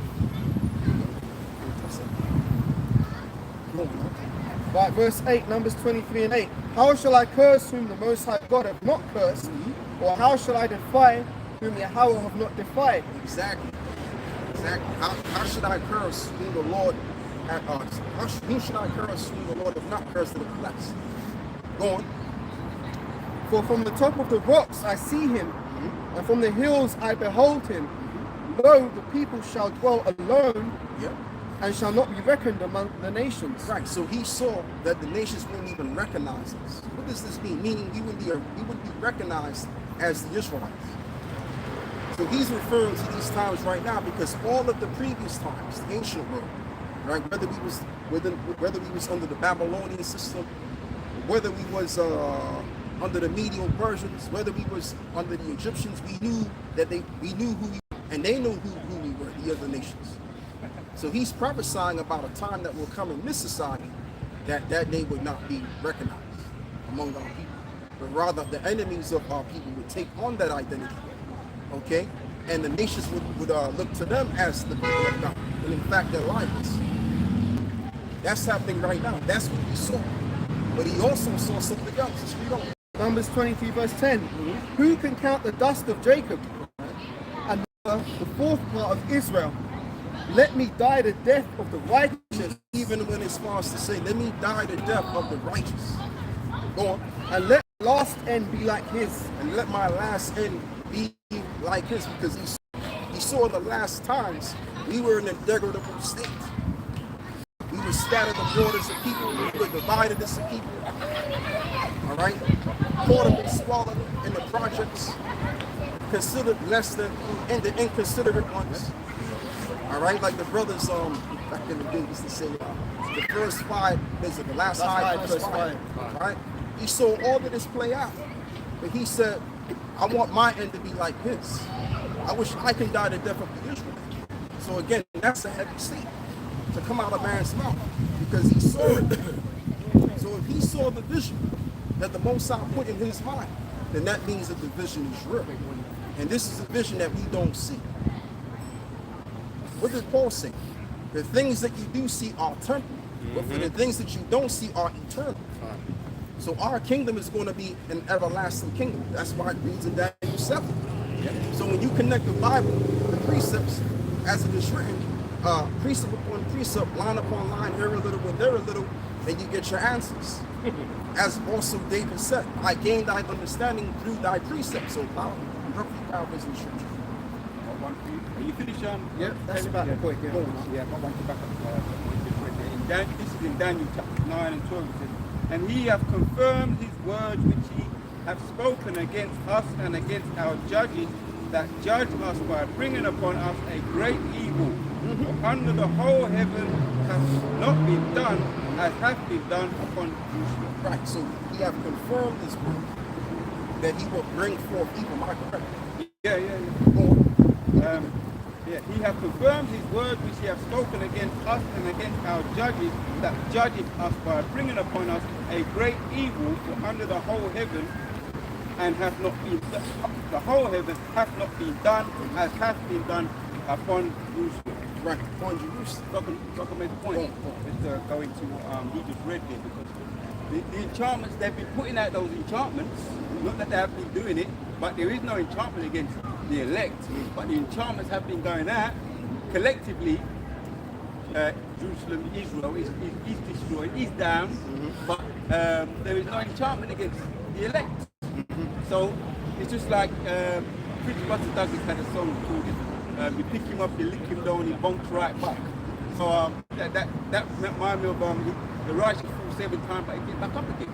So the enchantments are going out still. They, you know, even today, brothers, we've got our stories, but we just keep getting back, because we're, you know, that's the enchantment. There is no enchantment against us. Yeah, exactly. Collectively, for sure, but individually, we all got our own fight. And just keep up with every week we're still here, back at the camp again. And it's like, whoa, Satan is like getting slapped up in the face, like, you know, it's a contest, it's a fight. And every time we get back up, it's like the man will give you a, knock you down, and get back up. It's like, what?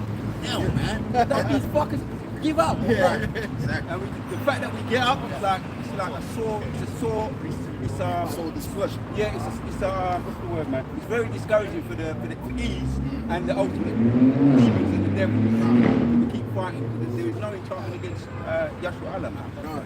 And the reason why we keep standing up, because we're already dead set to win. If something is meant to be, then it's going to show what it's meant to be. So if we're meant to lose, then we would have already lost the race. We would have given up and said, you know what? This is the right thing. It's just, you know, it had its time. We're going to forget about it, put it to the side, and go back in the book. I did that. If he was meant to lose, but we're meant to win. It was more, like I said, it was pre-ordained. Going. Yeah, so I got this one now. This is in Proverbs chapter 24, because I finished on that one, Daniel, yeah? Proverbs chapter 24 and 16 says, for a just man falleth 7 times and riseth up again, but the wicked shall fall unto mischief. Right. That's how it is. The wicked are going to fall into mischief because they've already fallen already. So they're just going to walk the path they're on, and they're going to fall. That's it. Let's move forward to a different beat. The brother's done. You got something there? Yeah, I had one talking about everything to the Lord, right? This is the book of Isaiah 45, and I'll start from verse 6. That they may know from the rising of the sun and from the west that there is none beside me.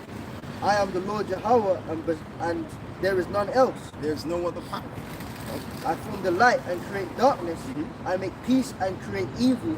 I, the Lord, do all these things. I, the Lord, do all of these things. So everything that's supposed to happen, whether good or bad, you better believe he had his hand in it already. It's already happened. Okay? And what I mean by that, like I said, going back to the point, I just want to keep hammering the point. Everything is already done. So he's just doing what's already been done in the spiritual realm. What he wrote down, he's already doing. Okay? It's amazing that, Esau, they search for all things, they say they're wiser than Daniel. Yes, but why they can't understand that verse? Because you know why? You know what I mean? You know why? Because it says that, the righteous shall be made white, but the wicked shall not understand. That's why they will never understand. So yeah, they'll know as much as they want to know and be as wise as Daniel, be as wise as the children of light. But guess what? They'll never understand and see what's that. Because guess what? The righteous, we know, what it is with us, right? We've been given the ability to know all things. And what do I mean by that? If you read the story of that, if you go into the book of Daniel, and you read about Daniel in the 2nd chapter, you had all of these magi and men of skill that got involved in the dark world and all of that. They couldn't even break down the interpretation. So it took Daniel to break it down. All right, it took him to actually interpret to give the interpretation of the statue, what it represented. They couldn't do it. He said, Go on, brother. on the point in Daniel 2, verse 46, after Daniel broke down the interpretation of the dream. And somebody get Amos 3, something to that equivalent, where it reads, "The Lord doeth nothing, but he revealeth his secrets unto the sons of the prophets." Actually, you don't have to get. I've already quoted. Go on, brother. But I kind of spoke over you, so maybe the edifying. Nah. I can't. Right, Daniel 2:46. Then King Nebuchadnezzar fell upon his face and worshipped Daniel, and commanded that they should offer an oblation and sweet odors unto him. And the king answered unto Daniel and said, "Of a truth it is that your God is a God of gods, and a Lord of kings, and a revealer of secrets, seeing thou couldst reveal this secret." Yeah, so hold on to that. Somebody get Deuteronomy chapter 10, because it says it in Deuteronomy chapter 10 that he is the God of gods. It tells you that. And if it's not there, go on your phones and look for it. Because sometimes I could be wrong. As you do, brothers.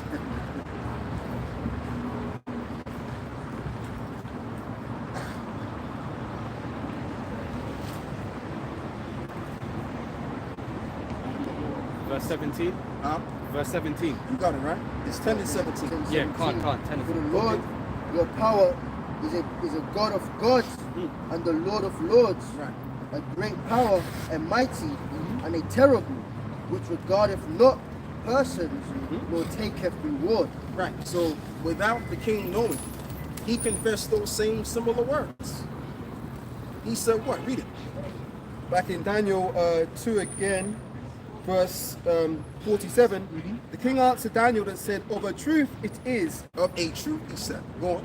that your God is a God of gods." And you know how he's right is the truth is the truth because it's written in the book of truth. It's written. Go on. And a Lord of kings, and a revealer of secrets, Right, and a revealer of secrets. Go on. seeing that thou couldst reveal this secret. Right. Showing that thou can reveal this secret. So again, it's about the righteous knowing everything. If the righteous power knows everything, with his righteous souls know everything too, of course. The wicked only knows one half of things. The wicked knows, everything that they can know, but they don't have the other half because it's not given to them to know the other half. That's for the righteous time. All right? That's what makes us more advanced than the counsel of the wicked. This is why we're progressing and they're regressing. So it looks like they're progressing physically because they got the money. They got it all, they got the crew by their side. But guess what? They've already lost. Yeah, listen, man. Elon Musk took off a couple of times and it crashed in the air. Exactly. He didn't even get nowhere and it crashed. Yeah. And when it landed, they're clapping. Hey! Clapping for what? Because it was a successful takeoff, Right. but it didn't complete its mission, did it? Fucking hell. It didn't complete. Oh, that's Exactly. Project Blue Moon, yeah. The richest people, some of the richest people, Richard Branson, Elon Musk, the other one, Jeffrey Bezos, all them, they collectively came together and said they're going to create Project Blue Moon to go to and build up some project up in the sky, and it didn't work. But they say they've got things up there, but most are going to be, whatever's up there anyway, the satellites are going to bring them down. That's in Obadiah. It's about going to bring things down anyway. Yeah. So this is what it is, man. Like it's written that this man is gonna come down. All of that which is of his so-called household is all gonna fall apart. This society is gonna fall apart. We're not here to proclaim something that's not in the Bible. We're here to proclaim the truth. Thus saith the Lord. So what we can do, oh yeah, you're gonna bring some precepts, right? Just one. Okay. Because you're talking about Elon Musk and the tone is that Esau can only go so far. Job 14 verse 5 says, seeing that his days are determined, the number of his months are with thee, and thou hast appointed his bounds that he cannot pass. And that's it. So because they're confined under the laws of physics, which is limited. They're limited people. They can't create technology to go far and beyond the laws of physics of the world. They can't. Because they're simply mere mortals. But see, we're going to be able to go beyond because we're going to have the everlasting bodies to do it. Go on, brother. If I may, even on a low level, the Most High has appointed Esau's bounds as being lower than Jacob. Because if you look at us in terms of like creativity, we're the best musicians. Edomite musicians can't hit the level that Jake musicians can. Edomite athletes can't meet the same levels that Jake can. Edomite inventors can't meet the same level of ingenuity that Jake can. So even on this low level, his bounds are appointed, so he's below us. But in the ultimate, the Most High is going to set Jacob up forever, making us as gods on the earth, and Esau's going to be off the board. And how are we going to be official gods? Now, this is why I want to go back to Daniel's 2, because I want to stay on that topic a little bit. I want to see how much we can extract from that topic. Okay. Read what you just read about Daniel. Oh, about Nebuchadnezzar praising him. Yeah. Right, okay. This is back in And Daniel. also when he said that the Lord revealed the secret. Yeah, that's the one. Daniel 2. Just get it again. What? It was Daniel 2, verse 47. The king answered unto Daniel and said, of a truth it is that your God is a God of gods, and a Lord of kings, and a revealer of secrets. And a revealer of secrets. Why is he a revealer of secrets? Because the Lord basically brought forth, the Most High created these things that is considered secret. So what he does is he reveals it to the right kind of people that he sets up. Okay? Now, again, let's go and get Amos 3. Yeah. I know I called it, but let's, I got it. go on. Amos 3. This is the one where it says, Amos 3 and 7. Surely the Lord God will do nothing, but he revealeth his secrets unto his servants, the prophets. And that's what he did to Daniel. That's why you read the book of Daniel 7, you understand what he's talking about. Especially the brothers that are older than this, they know the interpretation of that, right? Because the Lord revealed it unto him. So doesn't it say in the book of John, somebody get that too, that the Lord anointed us, given us an unction to know all things, which the term unction means to be anointed. So we know everything. All right, we know everything. All right? Like we're not just some simple ass Negroes out here.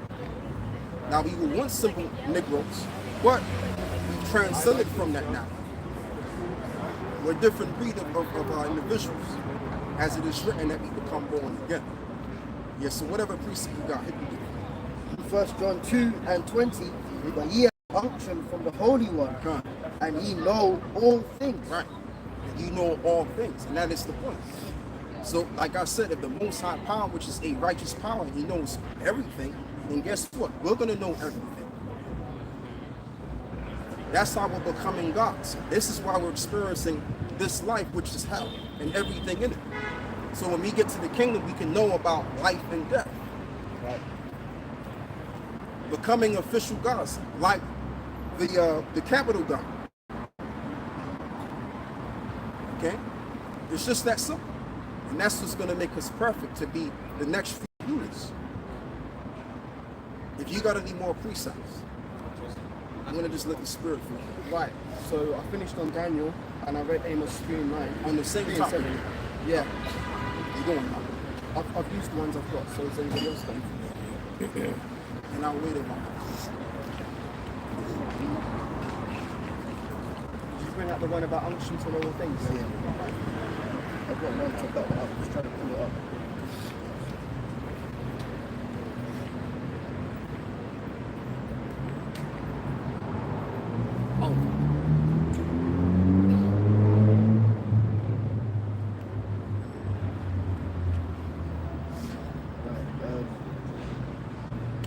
piggybacking off the other precept, this is John 16 and 13.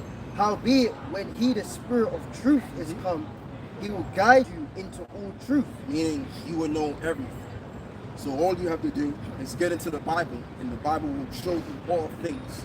Things in the past, things that happened, things in the past, and things which is supposed to come in the present moment. Right? Or things which will come that haven't come as of yet. So we're gonna know everything.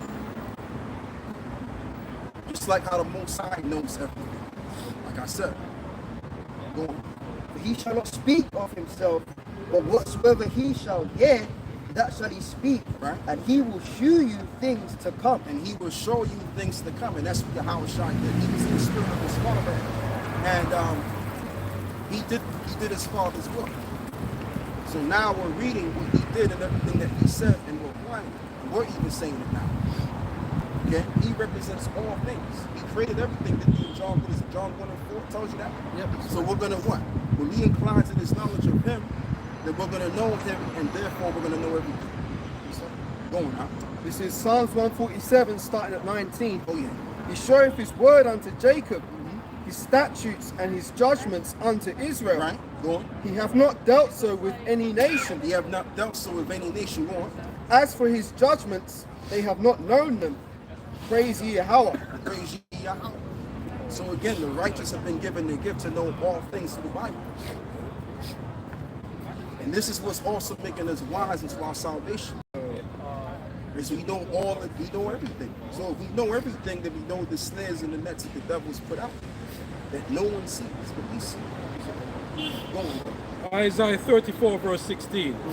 Seek ye out of the book of the Lord and read. Yep. No one of these shall fail. What is that talking about? The prophecies. And all that which is expected to come for the poor, all as well as the righteous Israelites. None of these will fail because these are sure words. So that's how you know we're advanced and above everybody else. People just know what they know. But we know way more than the average folk. And this is why when you're around people in the world, people don't really want to really deal with you because you're under a different frequency based on what you know. So they can't resonate with your spirit. That's why certain brothers are having problems at the job and everything. I don't mean to change the topic. But the reason why people ain't really fucking with you because you feel above them in the spirit. Okay? It's kind of like, for example, let's just say unawares you better with King Charles III and he just came in the midst, but you didn't really know anything. He was in the truth. You feel funny being around him. Why? Because he's under a different frequency. Yes. He's on a higher level than certain. Okay? On the negative sense though, on the left hand side. But you get what I'm saying. You had that black woman. She was in the it looked like a kitchen setup in some organization, and she was surrounded with Edomites. And before his coronation, he walked up in there doing his visits, Right. and she started acting a damn fool. Why was she acting a damn fool? Because she's on a lower frequency than he is. She felt that the power difference. The power, you got it. So you can feel it. When you're around people, you can feel what kind of level they are. So again, this is why brothers, man, don't get twisted up when people come up against you, or they kind of make fun of you, whatever. They make fun of you because they're afraid of you. They're intimidated by you. Go on, brother. Just a brief little testimony. I used to be into the fine art world. And where I was studying, Prince Charles was in charge of the trust that ran that school. So he would sometimes come and visit. And the vibration that was given off when he'd be coming, it's like everybody was like on edge, and they'd shut off roads and shit, and they'd be like, oh, you can't use this staircase, you can't use this lift. And everybody was like bricking it. And I'm like, even I wasn't in the truth at the time, but I was like, fuck this guy, man. Yeah. Some fucking Prince Charles. And then you have to also understand these are high level witches too. Yeah. These are high degree witches. So if you're whatever you are, let's just say for example us, right? We're on a higher level when it comes to righteousness. I don't want to use that term degree because that goes into Masonic. I'll apply that to them. The term degree goes for that. But we're on a higher level when it comes to righteousness. So let's say if Prince Charles came among him, we would look at him like he's just a regular nobody, because basically the realms of righteousness is above the realms of wickedness. Go on, brother. This is the book. You know why? Because our spirit doesn't resonate with his spirit. You know what I mean? What I'm saying, we're above his spirit. We're above all of these riches and warlocks. So if they came up, we wouldn't really, like I said, we wouldn't fear them. We wouldn't get all shoveled up in the spirit like average folk do. Going on. Because John chapter 8, verse 23, and he said unto them, ye are from beneath, and I am from above. Heavy scripture. Ye are of this world, I am not of this world. Right. So the Lord is of a different, he's of a different realm. He's not of this world. This room is a low realm. So who we're connected with is Yahweh Shai, which he's above all of this realm. He is the highest frequency. That's why when people touch them, they got healed automatically. Why? Because he's on that frequency of life. Go on, brother. Right, so you know, you got Prince Charles and these elite banking families who are considered the rich of this world. Even though we're looking like bums, we're actually richer than them. So this is the precept. Romans 11:33. Oh, the depth of the riches, both of the wisdom and knowledge of God. How unsearchable are his judgments. Right. Go on, brother. And his ways past finding out. And his ways past finding out.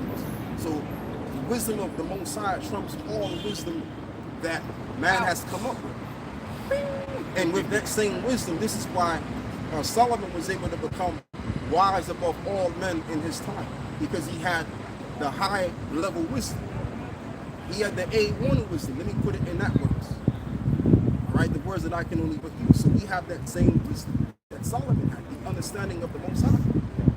Okay, so we're gonna be above all. That's why we're gonna be above all people, because we have the above wisdom that trumps everything that man has concocted. All doctrines that men have concocted is above all of that. Or this is the Romans 3 and starting from 1 says, what advantage then have the small hats, or what profit is there of circumcision? Much in every way, chiefly because that unto them were committed the oracles of God. For what if some did not believe? Shall their unbelief make their faith of God without effect? It doesn't matter if they don't believe, because the words that we have are the words of life. So if you don't believe in the words of life, then you're dead. So it don't matter. You can say, well, I don't really believe in what y'all saying about this Bible, man. But guess what? You're already dead, bro. So why do we need to consider what you're telling us? You don't need to consider you, because you're not important. They that are not of the truth are not in void spirits. Go on, brother. 1 Corinthians chapter 3, verse 19. For the wisdom of this world is foolishness with the Father. Right. For it is written, he hath taken the wise in their own craftiness. Yeah, because they're wise in the knowledge of wickedness, which is no wisdom, and they're applying it to the people of the world. So now everybody's a damn fool, and they're coming up with their foolish philosophies, thinking that they can confound us like vocab in these niggas, and they can't confound us. And they've been trying for so many years, and it hasn't worked. We're actually getting more stronger and stronger as each and every head. The name says this doctrine comes up against us, because we're built to win because of this knowledge. This is the winning knowledge. What they have is a losing knowledge that doesn't stand up to anything that we're saying. Continue on. Yeah, vocab's been around for going on 9 years. He ain't got one win.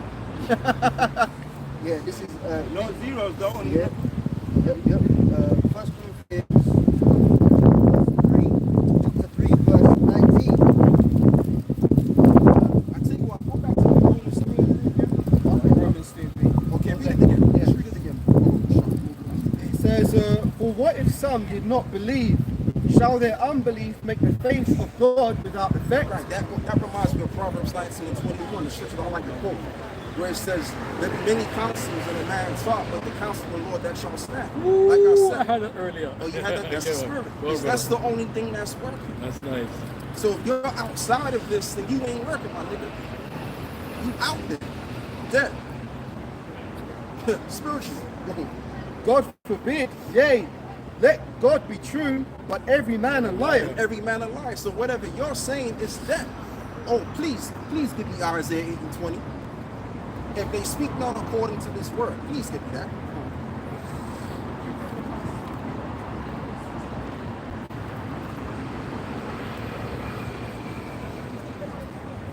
Because people can say what they want, man, about what you're talking about. people can say, well, that's your opinion. I have my beliefs. Guess what, man? When it's all said and done, what we believe in is going to be standing the test of time, and it's going to proliferate physically on this earth. Right? And the whole idea of a power, a great power, which is coming on here to invade this room, what we talk about is going to happen as well. So at the end of the day, we're going to be found right. Go on, brother. Isaiah 8 verse 20. To the law and to the testimony, if they speak not according to this word, Right. it is because there is no light in them. So if there is no light in them, then what does that represent? They're in darkness. That's right. Darkness is synonymous with death.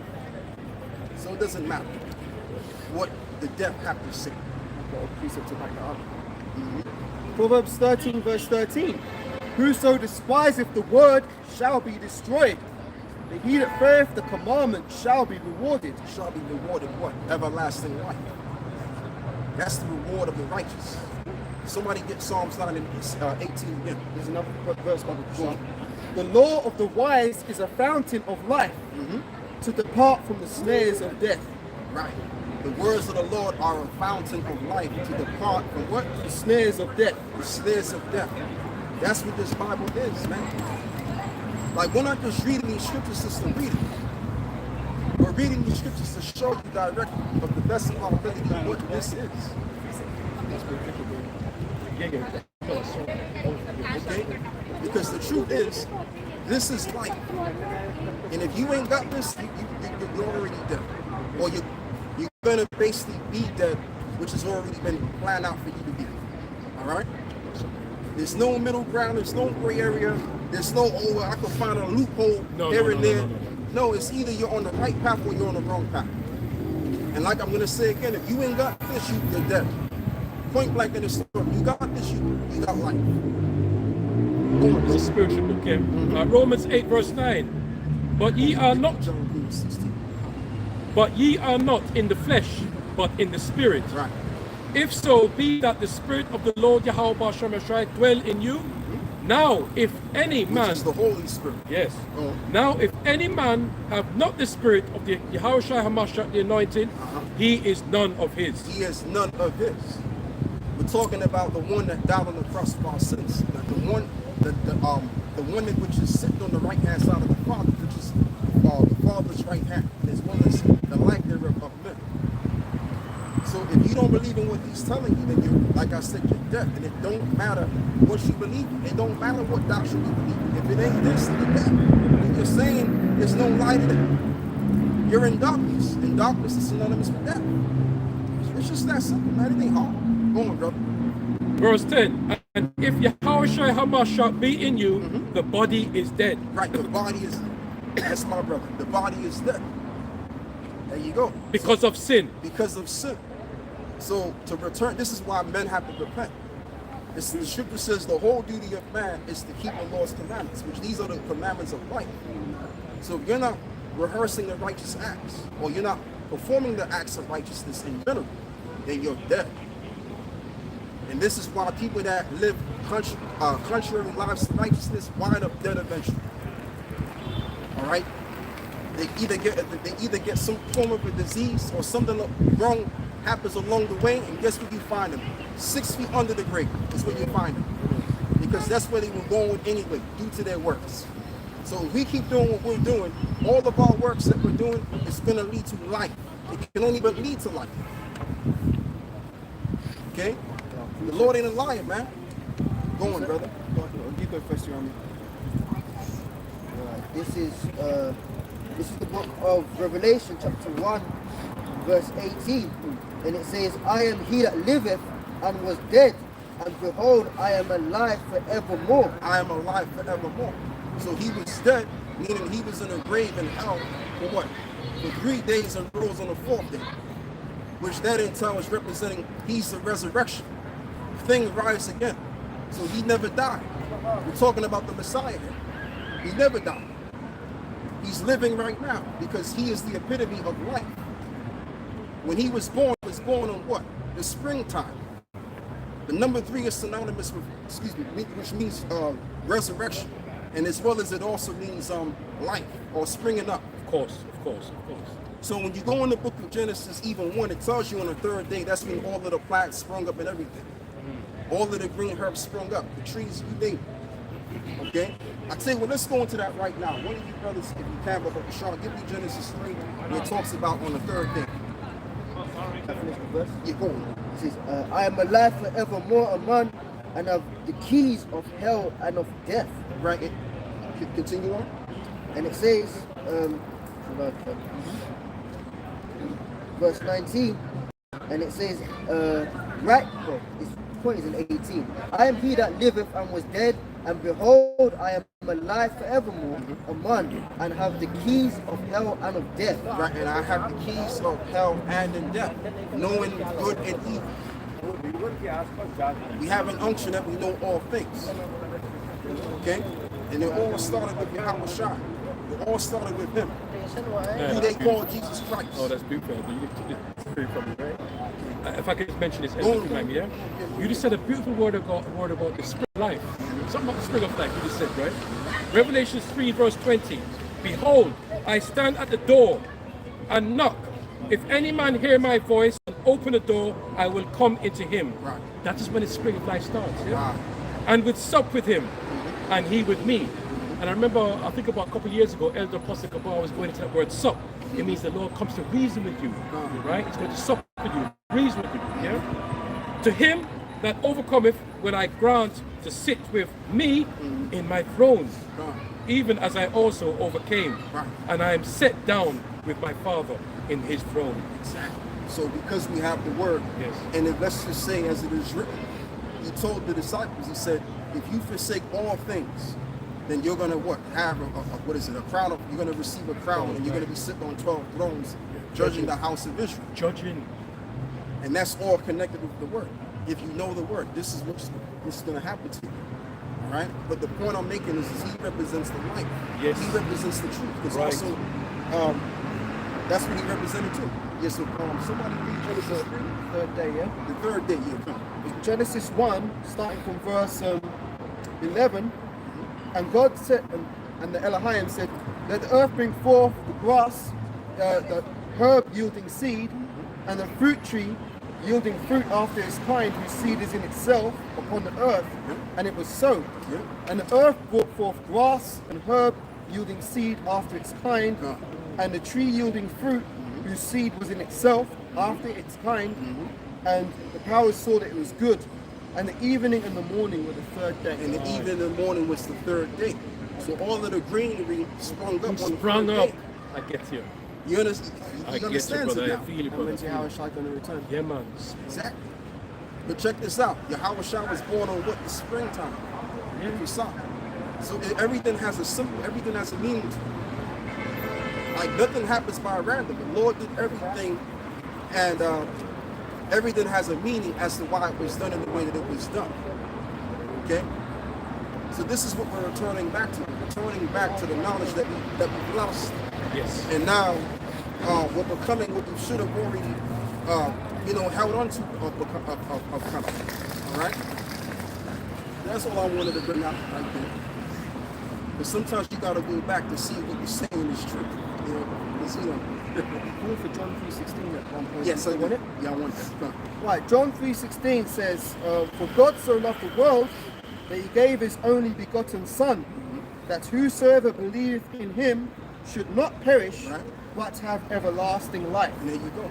And guess what? Doesn't it say in the book of Hosea? It says in the book of Hosea that in the second day we shall be revived. And in the please read that. Hosea 6:2, and after 2 days will he revive us. In the third day he will raise us up, Right. and we shall live in his sight. We shall live in his sight. So when Abba Bivens and them came on the scene, that was what? During what? The second millennium. The third millennium there came what? The revival. Because the word was what? Becoming more and more, and now we're springing up more effectively. So this is officially true. Okay? There you go. So read that. John 3:16 again.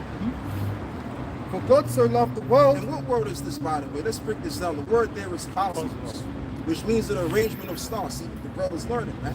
Arrangement of stars. Now, doesn't the Lord liken the children of Israel as the stars of heaven? So within among the stars of heaven, you're going to have the elect. All right? Go on. For God so loved the world that he gave his only begotten Son. And just to repeat what I'm saying, the Israelites is the word that he's talking about. Go on. I've got precept to back that up as well. For God so loved the world that he gave his only begotten Son, Right. that whosoever believeth on him should not perish, Right. but have everlasting life. And not have what? And have everlasting life. Show them right? So this is the thing. So I'll tell you what you do. Hold on with that and give me Acts chapter 2. You know what I want. Yep, Acts chapter 2, starting at verse 22. Ye men of Israel, hear these words. I read from 21, Salakia.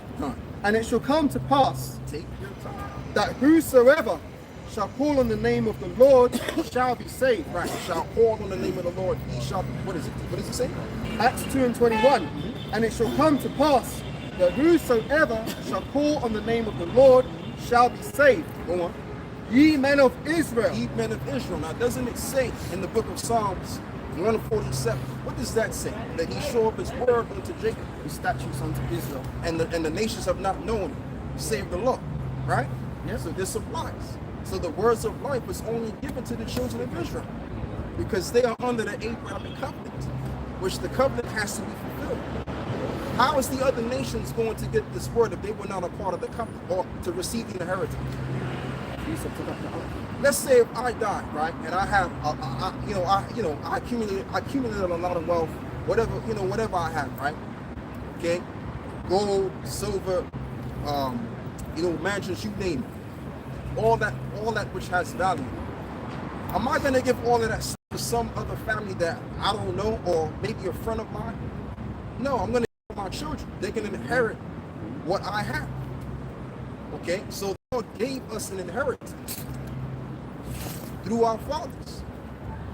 And the inheritance is all of that which is encompassed in the kingdom. This is why the word has been shown unto us, which the word basically represents the law, which is connecting us with the covenant. Go on, brother. To inherit those things, which is what was promised. Shall I finish Acts first? Okay, go on. Let me finish this first. It says Acts 2 and 21. Ye men of Israel, hear these words. Yahushua of Nazareth, a man approved of God among you by miracles and wonders and signs. I'll finish that point. Forget it. So Deuteronomy 7 and 6. For thou art a holy people unto Yahweh thy God. Yahweh thy God hath chosen thee to be a special people unto himself above all people that are upon the face of the earth.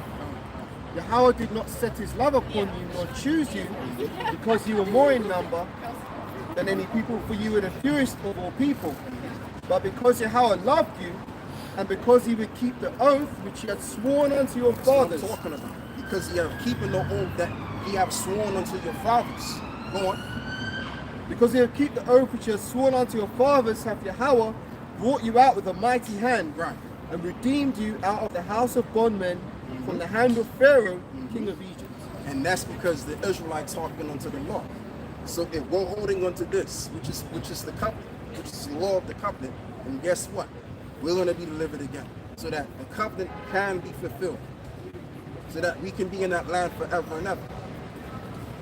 That's the whole ordeal. So the Lord is not opening to no other nation. Go on, brother. Amos 3 verse 2. You only have I known Right. of all the families of the earth. Right, you only have I known. So yeah, the Lord created all people. And we all came out of the lineage of Adam. But guess what? He has chosen one people. And he only knows us. Go on. Only you have I known of all the families of the earth. All of the nations around the earth.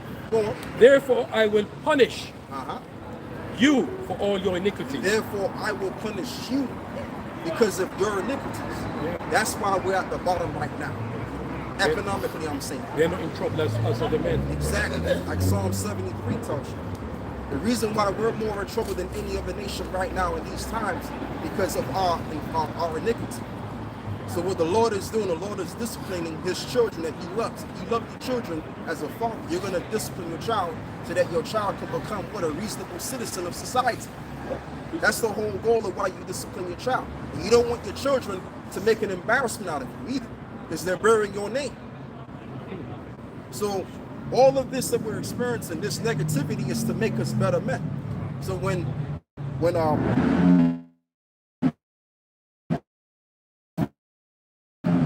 all that we've ever had, and therefore we can please our Father. Go on. That's it. That's it. I've got one. Acts 7 and 38 and 38. This is he that was in the church in the wilderness with the angel which spoke to him in Mount Sinai, with our fathers who received the lively oracles to give unto us. Yeah, so what is the oracle? It's the word. Yeah, I just looked it up actually, and it says, the word from the law, word utterance from God. So it's utterance from God, and as you just read, it's only we get the utterance from God. It's like we get a direct feed from God, man, the utterance of God. So that's, as you said, we're on a higher level, in a humble, I'm saying, humbly, we're on a much higher level than these heathens, man. Yeah. And can I say as well, there's the argument that when we left Egypt, a great multitude came with us, so they received the law's tree. No, they were a part of our spoils. Those Hamites were slaves unto us. We left rich in gold, silver, and other riches, hence why we could build the golden calf. And a part of our riches was slaves, man. And it's going to be the same sentiments now. You nations will be in the kingdom, but the covenant is not established with you. The covenant is established with Israel. Right. And so there you have it. So there's no loophole for the Lord to be dealing with any other people. Because what they want to do is they want to continue to perpetuate this vain notion that the Lord opened up to all people. He put aside Israel and now he's living with everybody. That's a vain notion. That doesn't exist. That's something that someone made up. Please, sir, go on. To get into this thing, to deal with this, go to Romans 9, start at verse 3. For I could wish that myself were accursed from Hamashiach for my brethren. You mean Romans 9? Yeah, Romans 9:3. That's it, one. So like Romans 9:3. For I could wish that myself were accursed for Hamashiach for my brethren, my kinsmen according to the flesh, who are Israelites, to whom pertaineth the adoption, Which means belong. and the glory, and the covenants, and the covenants, the new and the old. All right, which we broke the old covenant. But we're talking about in this case, like I was wrong. We're talking about in this case the covenant of Abraham, and as well as the new covenant, which is written in Hebrews 3 chapter. Go on. and the covenants, and the giving of the law, and the service of God, and the promises. Right, and the promises. So there you go. Who are Israelites. So that's what Paul was basically telling you. So all of these things belong unto us. That's why he died on the cross for our sins. Not the sins of the world, the whole wide world in the unclementing sense. He died in the cosmos sense. The rearrangement of star sense.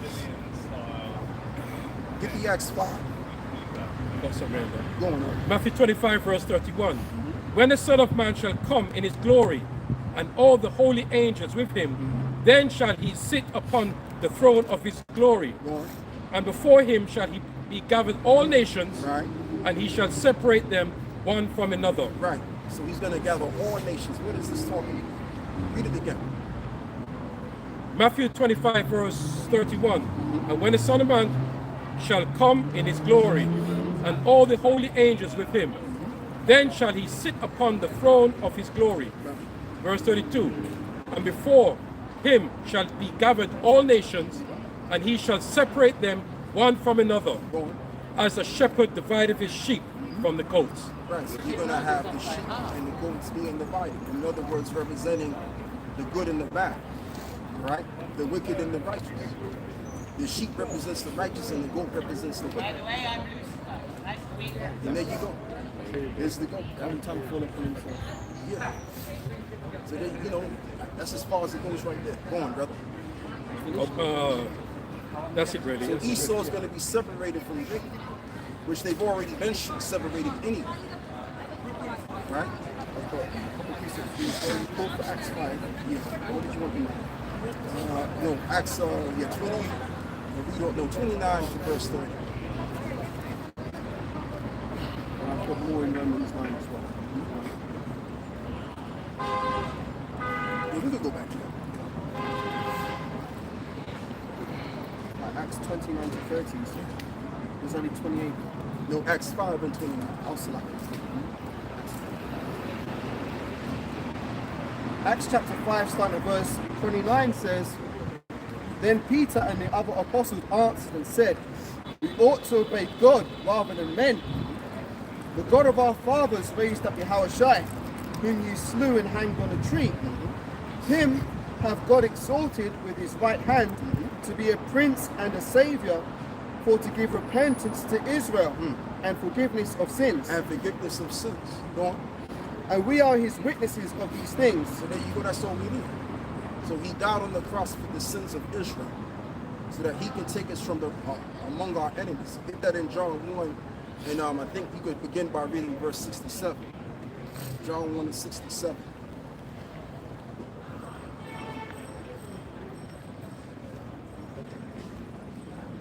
There's no 67 in John 1.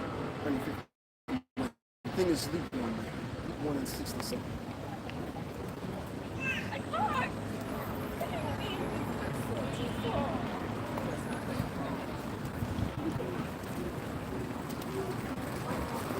Yeah, Luke 1:67 says, And his father Zacharias was filled with the Holy Ghost and prophesied, saying, Blessed be the Lord God of Israel, for he hath visited and redeemed his people. So it's declared that he is what? The God of Israel. So when he sent his son to die for his people, and as well as to eventually obtain power to what? Redeem his people? Yes, he would. So let's read on. Blessed be the Lord God of Israel, for he hath visited and redeemed his people, and have raised up a horn of salvation for us. And the word horn is synonymous with power. You're raised on the power unto salvation. Go on. He hath raised up a horn of salvation for us in the house of his servant David. And as he spake by the mouth of his holy prophets, which have been since the world began. Right, and it was spoken by the words of the holy prophets. That's why it's also written in Psalms 47 that the volume of the whole book is written of him. So there's Old Testament prophets that spoke about Yahushua before he was even on the scene, as well as David. Precept on that. Well, this is Jude, chapter 1, verse 14. And Enoch also, the seventh from Adam, prophesied of these, saying, Behold, the Lord cometh with 10,000 of his saints, to execute judgment upon all, and to convince all them that are ungodly of their ungodly deeds, which they have ungodly committed. That's the point. Go on, bro. And the Lord being spoken of before.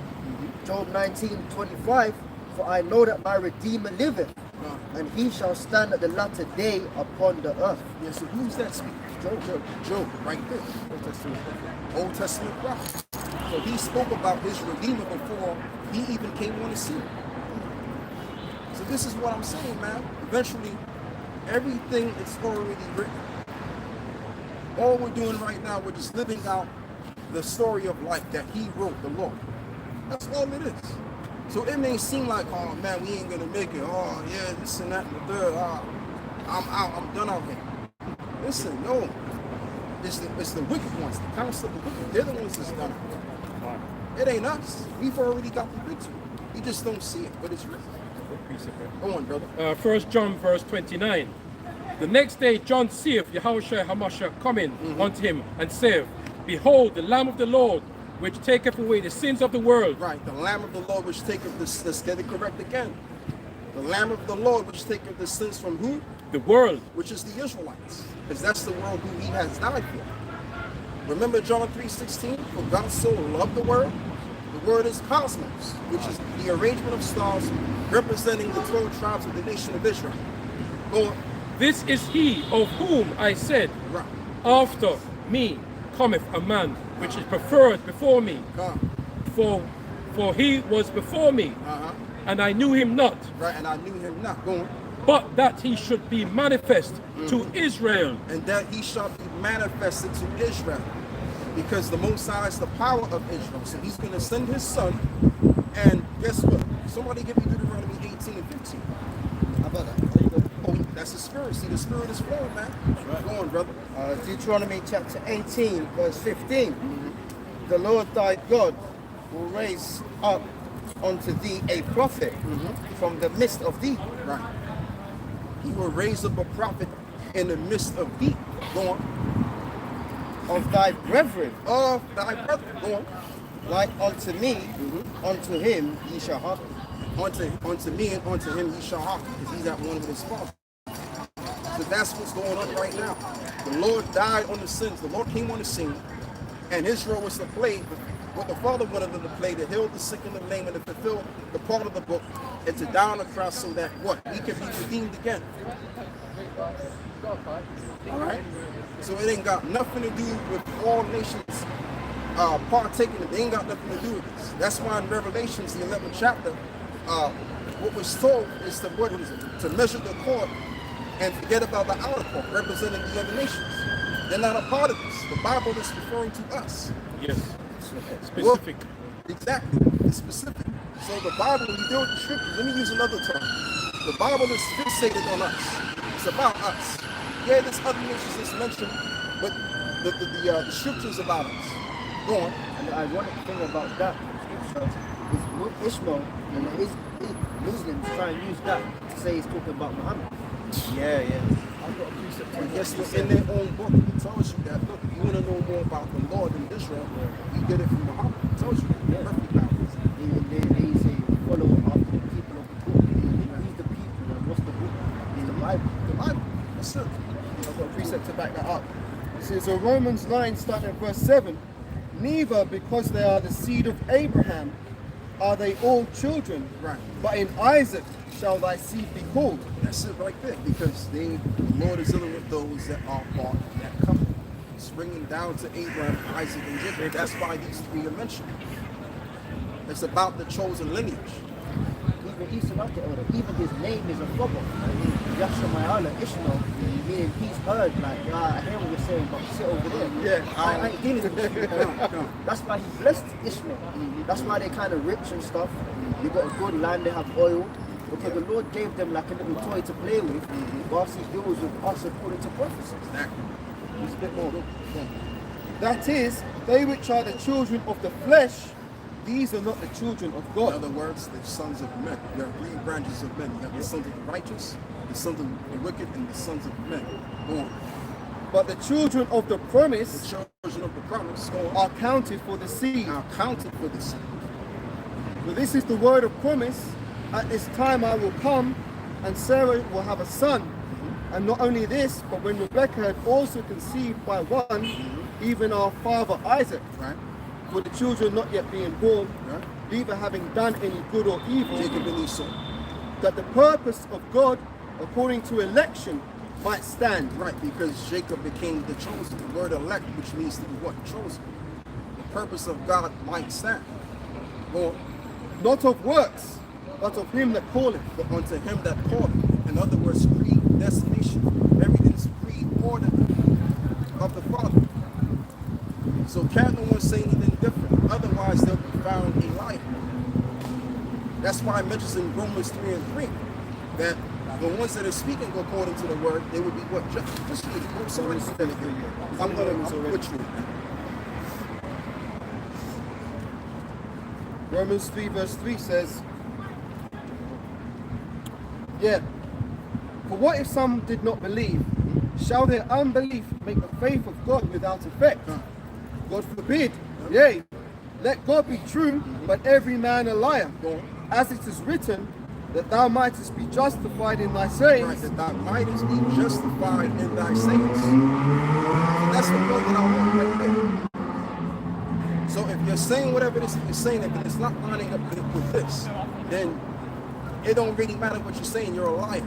And what you're saying is there's no light in it. So therefore, we don't recognize it. The Lord don't recognize it. Okay?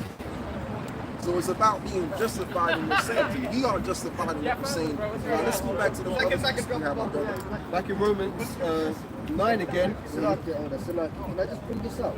This is from the Quran, right? And their things, like their religion cuts themselves. Yep. I don't know what chapter book it is, but it's verse 68, and it says, "Say, O prophet, O people of the book, you have nothing to stand on unless you observe the Torah and the gospel and what has been revealed to you from your Lord. Cut. That's a cold cut. Close They it. might as well just put away the Quran and read the Bible. It says what? Read What it. the hell, man? It says, say, O prophets, O people of the book, you have nothing to stand on unless you observe the Torah and the gospel. So in other words, they have to believe in the Bible. Yeah. So this is what it's telling. So if they have, okay, the Quran is the book of the Most High, then why is it saying in their own book that you have nothing to stand on? That means that their doctrine is nothing. And what has been revealed to you from your Lord. Now, what's the next verse? It says, and your Lord's revelation to you, O prophet, meaning Muhammad, will only cause many of them to increase in wickedness and disbelief. If they don't obtain this. Yeah. It's saying if you follow Muhammad, you're going to be wicked. And all you should follow is the Torah and the And the gospel. gospel. What's the point of the Quran then? Jake's made it, isn't it? I got something Was here. he drinking or something? It's the Roman Catholics in the Middle Ages. They paid Roman Catholic Church. they paid Muhammad to do all this wax. It's in the Quran, man. So this is the thing. Like, and the thing of it is, we're not trying to disrespect nobody. This is about the truth. That's what it's all about. Who has lies and who has the truth? It's got it about here. the truth. Got it here. Go on, brother. 1 John 2 verse 21. I have not written unto you because ye not know the truth, Right? but because ye know it, Because you know it. Go on. and that no lie is of the truth. There you go. That there's no lie of the truth. So, like it says in the Quran, in one of the surahs, if I'm correct, it says what it said, and the brother can read it again. It says, verse 68, I think it's chapter 5, verse 68, say, O prophet, O people of the book, And they may say, well, you're reading it in the English text. It doesn't matter. It's the same. you have nothing to stand on unless you observe the Read Torah. it again. Let's slow it down so they can hear this really clear. It says, You may have an individual that's a part of this, and they have to listen. You're going to have to check this out. Boom. say, This is in the Quran, by the way.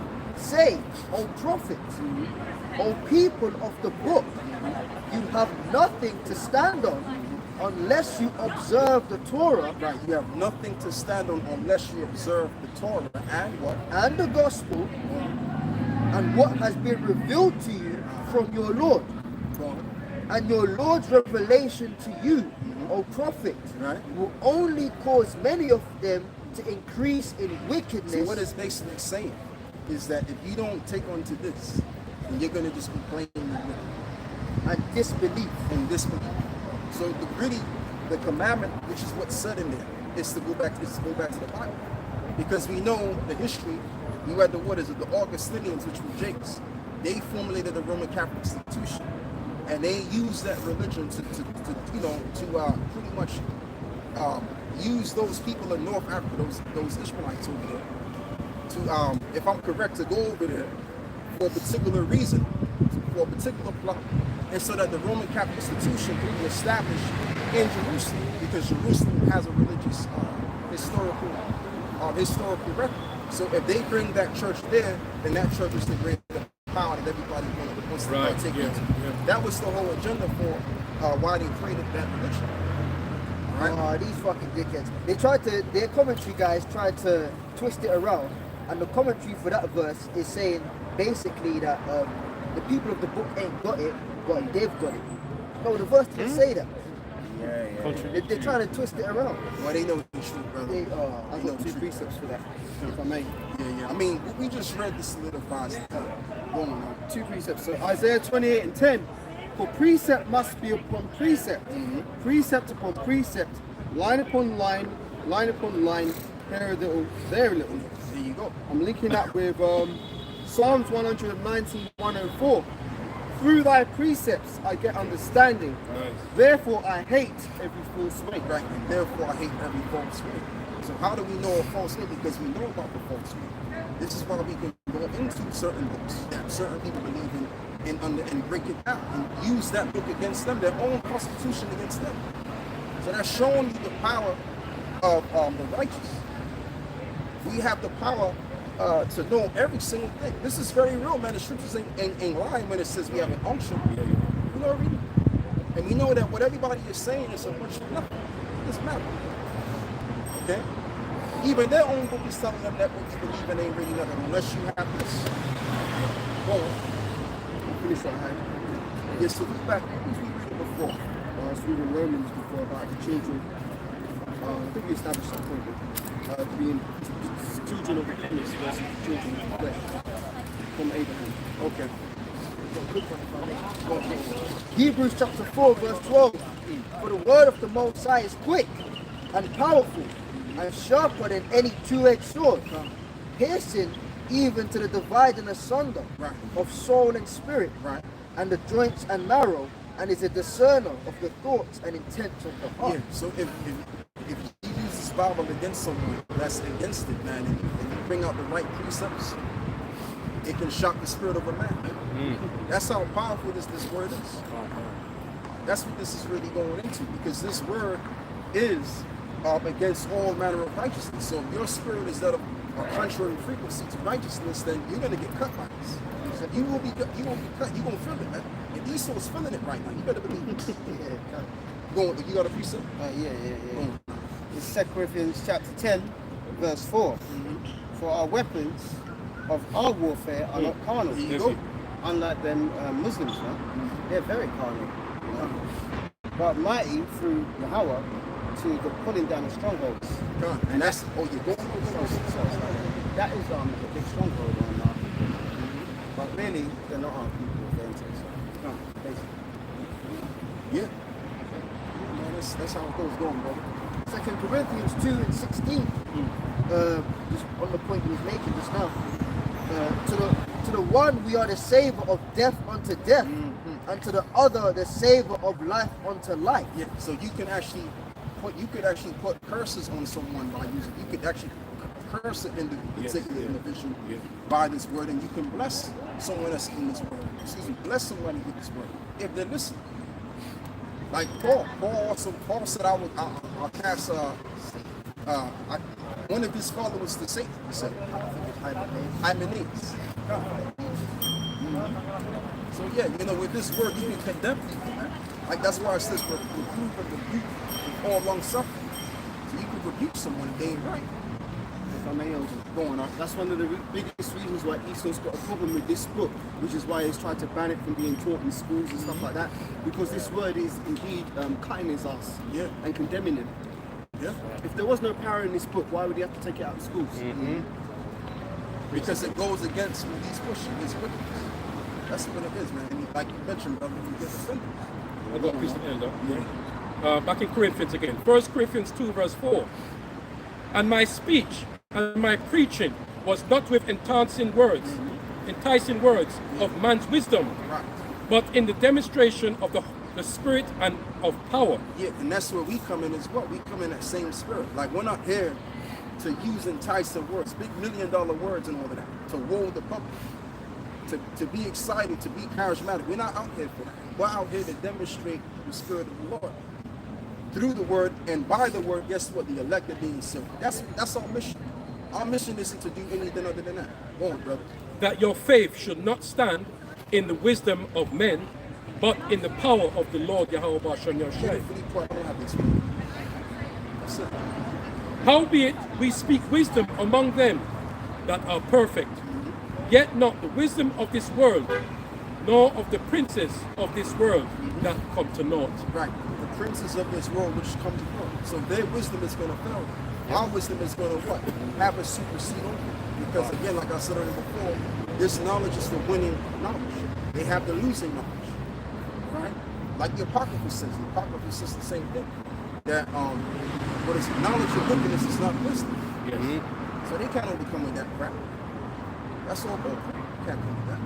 They can't use that against this. That's why on vocabbing them is really what he's preaching. To preach this whole idea of, oh, God came and died for everybody too. That's a doctrine of Satan. Because the Lord never said that. The Lord never said that, which the word Satan means adversary. So that's an adverse doctrine. Yeah? So that's a satanic doctrine. You can't use the knowledge of wickedness against the truth. Don't work. Go on, brother. anyone can quote precepts. Yeah. Right, this is Proverbs 3:32. For the froward is an abomination to Yahweh, God. but his secret is with the But righteous. his secret is with the righteous. What is the secrets that we have? This knowledge. The ability to interpret the secrets. Oh yeah. Holding with that, give me Matthew 13, 9 and 10, please. I'll let you show.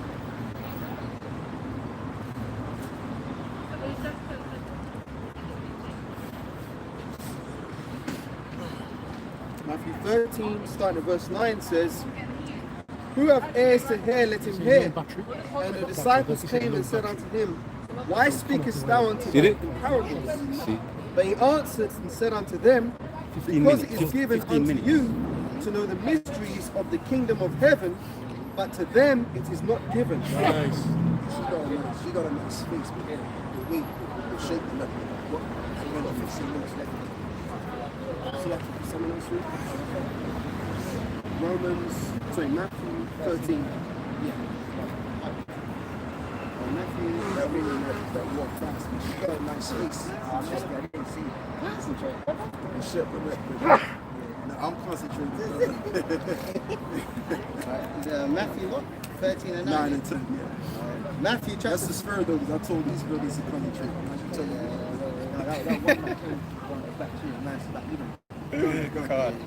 Matthew chapter 13, verse 9.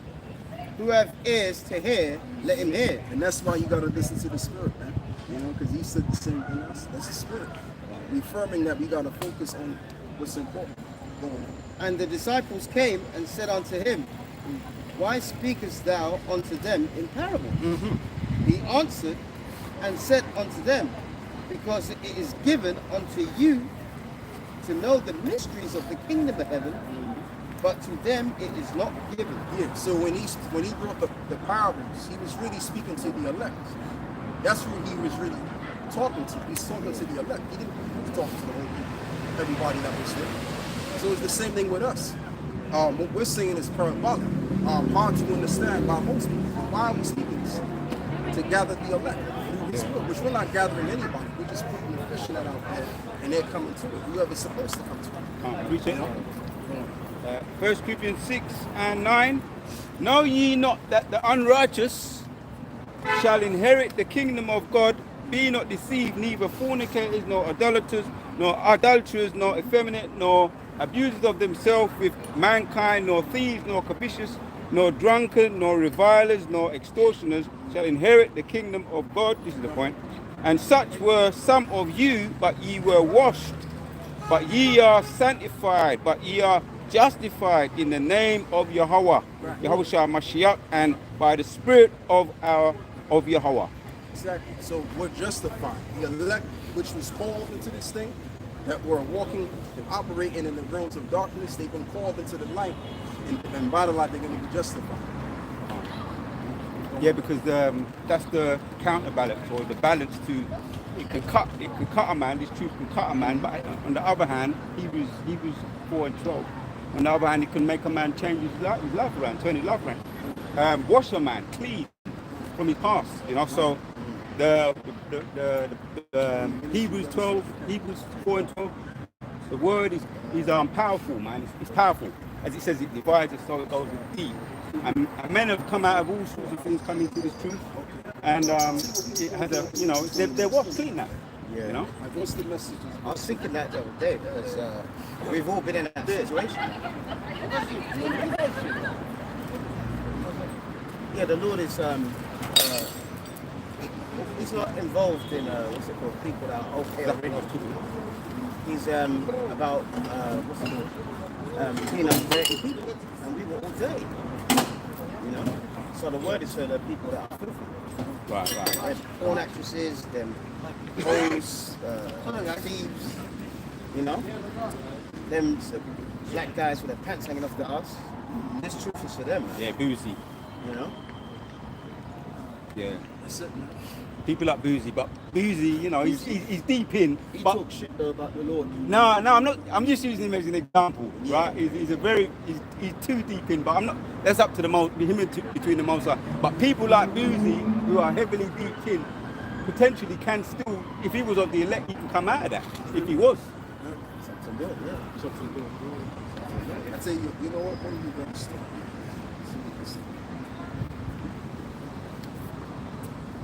Yeah, I'm just thinking of something now. So not to change the topic too much, but something that's been percolating in my mind since I've been at camp today. On the way here, I saw some of the newspapers in the shop, and it said that Boris Johnson has resigned as an MP, which is interesting, all because of this Partygate scandal. Now, the ironic thing about this is that when the C19 thing was in full effect, they were always on the TV talking about, oh, you need to keep hands, face, space, 6 feet apart, no communication, let there be social distancing, right? And they were saying, I remember Preeti Patel, that bitch, being on the news saying, well, it's the public's responsibility to report anybody who might be breaking the rules. So if you've got neighbours who are, you know, having more than guests over, you're allowed to have guests with you, and having more than 6 people in their house or in their garden, you're supposed to report them. So the irony is that now Boris Johnson has been found out of actually partaking in that shit. So now he's had to resign as an MP, which is ironic because the stone that they tried to roll on the people end up rolling back upon himself. And the scripture says, woe unto them that decree unrighteous decrees and might do this which they have prescribed. That's exactly what they were doing. So it's quite laughable because that was one of the top so-called Edomite MPs. He's now had to stand down because his arse has been found in violation of the rules that they tried to create, which shows that this is an unjust man, because even the laws that he says, okay, we should do this, we should do that, they're not even adhering to their own laws, man. So they're full of shit. So they can't keep to their own laws, let alone the laws of the Most High. So they're unfit for rulership. Let me tell you something, man. Although he stepped down, He's still in the background. He's gonna be richer now than an MP, right? He's gonna be more richer than an MP. That's a good point they have, because a lot of these MPs, when they step down, like Gordon Brown, David Cameron, Tony Blair, him is the one. They're all still making moves behind the scenes in the shadow government. That's why every so often you'll see Tony Blair crop up and they'll be saying, oh, we need to have digital identities and all this kind of shit. Where's this guy coming from? Obviously, he's still working in that secret council, but just behind the scenes. So don't get it twisted. When these prime ministers get elected or they step down, that's just the public facade of things. That's just a show. That's just a show to make the people feel like they've got some say in what's going on in society. Oh, yeah, we've got a vote, we've got a say. But that's all bullshit. It's true. Isaiah chapter 10 verse 1.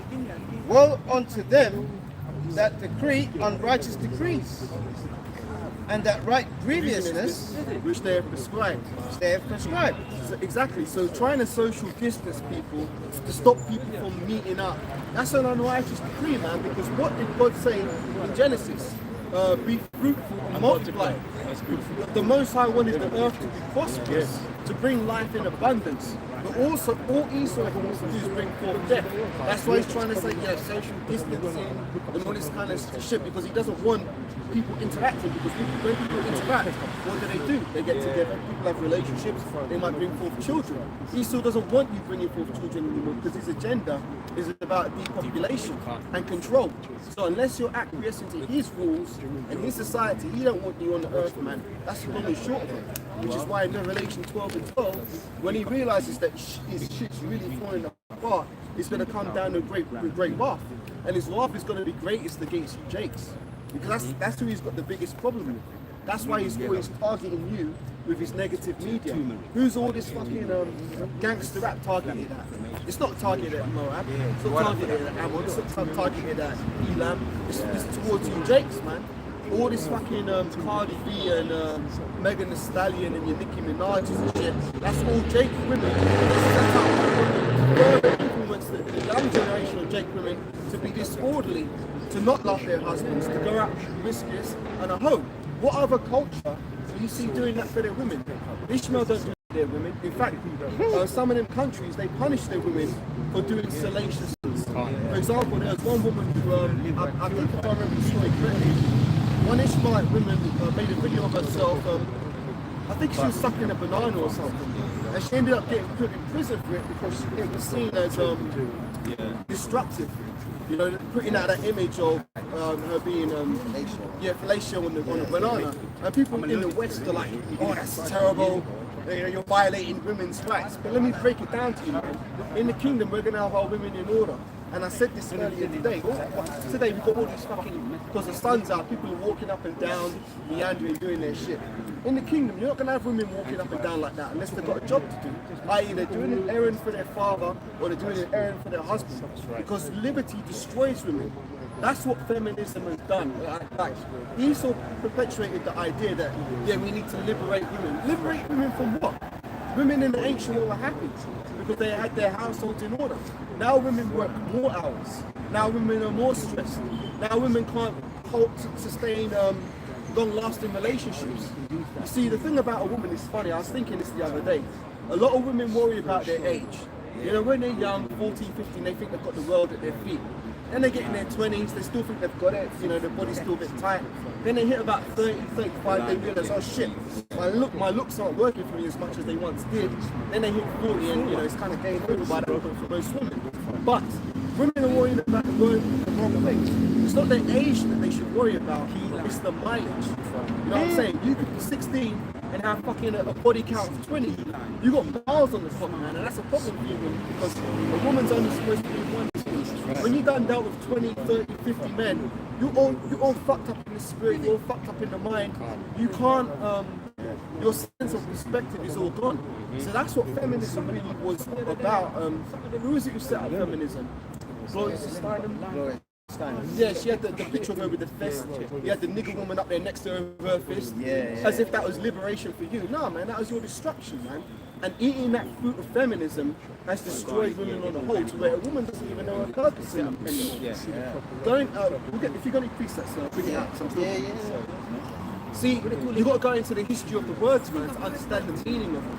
They don't teach you this in school, but the etymology of the word woman goes back to female servant.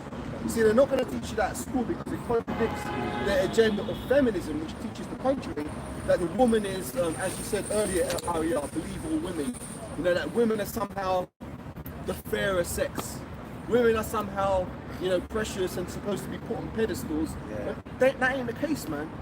Adam was first formed and then Eve. Can someone get that rubber shine? If you got anything to do it. Yeah. What? I just wanted to please do. I'll just start from the top because what the brother said is true. When they brought in feminism, they mainly pushed it, especially towards our women, because at the time they had the Black Panther Party movement, and that was doing good things. School cell programs, breakfast clubs. They even allowed little cracker kids to go to the breakfast clubs. It was unity. Self-defense as well. Monitoring the police. Well, what did they do to break it up? They got one blonde-haired, blue-eyed woman. To basically push this feminism stuff. Oh, Gloria Steinem? You're talking about her? Yeah, the spokeswoman. Gloria Steinem. In the early 60s, And after that law, now they can tax the man and the woman. Exactly. Before that, it was only the man that got taxed. The man's the head of the house. Most women stayed at home. So Isaiah 10:1, woe unto them that decree unrighteous decrees. That's an unrighteous decree. Allowing a woman to have so much liberty, man. Exactly. You know? That's why these women are driving here, man. You know, if you stop a woman and say, oh, you look nice, they'll go right into your face and say, and they'll call you the N-word, man. That's how brutish they are. You know why? Because this devil has put vibration, all right, using cores like Beyonce and Cardi B and Stallion, whatever it is, to push this vibration of I'm something special.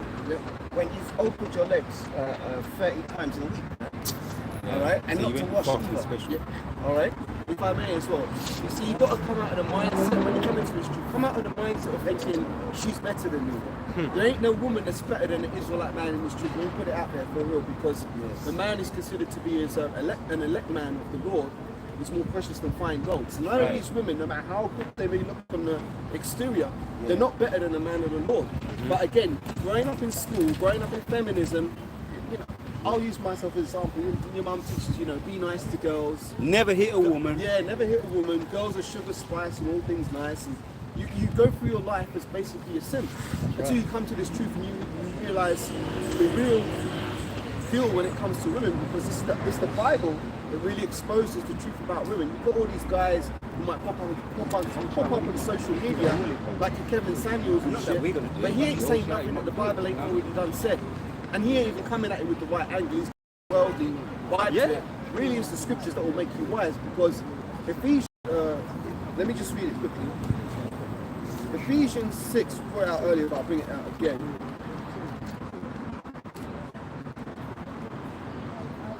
You holding anything, Ahab? Yeah, that's Hold on, I'll just bring out Ephesians and I'll give it to you. Ephesians 6. You as well. Like, we mentioned this earlier. Can't see your baby. Right, Ephesians 6 and 16. Above all, taking the shield of faith, wherewith ye shall be able to quench all the fiery darts of the wicked. So that whole feminism thing is a fiery dart of the wicked. You weaponize the woman against the Israelite man. So she's become our enemy. But you know what? With this truth, this faith, we put that shield and we're able to quench all the fiery darts of the wicked. It's not by my worldly knowledge that I'm able to circumnavigate and not get entrapped or ensnared by these women. It's through the Holy Scriptures and that knowledge that allows me to actually think spiritually rather than carnally, and able to sidestep a lot of the pitfalls that I was put out in when I was in the world. So bring out This is 1 Corinthians chapter 7, verse 29. And really, this is only for the hopeful elect. It's not really for the average person. The average person, especially the average black person, when they get average so-called black man, when they get an Edomite woman, they look at that Edomite woman like she's some kind of goddess. Like she's a ticket. By him dating an Edomite woman, he's elevated his status in society. Now he's just not just a nigger, he's a nigger that's got a little step above everyone else, and he's made it. Yeah, he's got a pep in his step, man. Yeah. He's all happy and smiling. He thinks he's elevated above the curses. Now he's so-called integrated into Esau's society. That's why this truth is everything, because you can understand why some of our men and our women have given up on their fellow black men and women, because they don't know about the curses, man. Once you know about the curses, then you understand why we can't, be together and now get together. So 1 Corinthians 7 and 29. But this I say, brethren, the time is short. It remaineth that both they that have wives be as though they had none. So if you've got a woman, and according to the Bible, when you lay the pipe down on a woman, that's your woman. That's your wife. Okay? So basically, the Lord has said, if you've got a woman, you have to act like you haven't got a woman in the way you manage your time. And why does it say that? Because it said time is short, man. And time is short. It is. A couple of years ago, everything was locked down. Everyone was in misery and this, that, and the other. And now, because the sun, today is what, 30 degrees? Now the freaks have come out to play today. Naked, naked as ever. Yeah, naked. So for the brothers in this truth, you have a woman, fine, but you have to act and you have to be like you have no woman. And how many women are going to actually do that? Not many. So if brothers ain't got a woman, and we said this a couple of years ago in the car, we did a lesson. Listen, do what you have to do. You can do like what Hosea did. Hosea got the Lord said to get a woman of whoredoms, man. All right. What do you think a woman of whoredoms is? She's a prostitute. Get her the feeling done, and then go home and do the Lord's work, man. That's what I keep doing. All right, because time is short.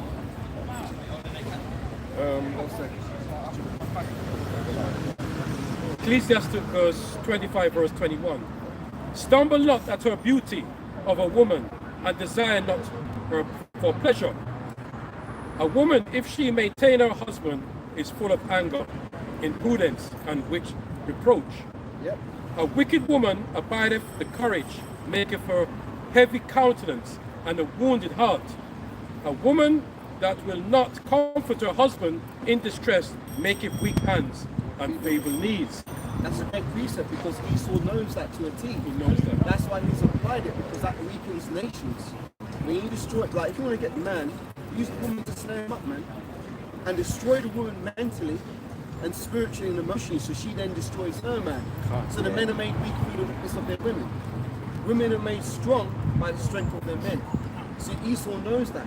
That's why he's put all these shit in play. Right. Now, this is 1 Timothy 5 and verse 6.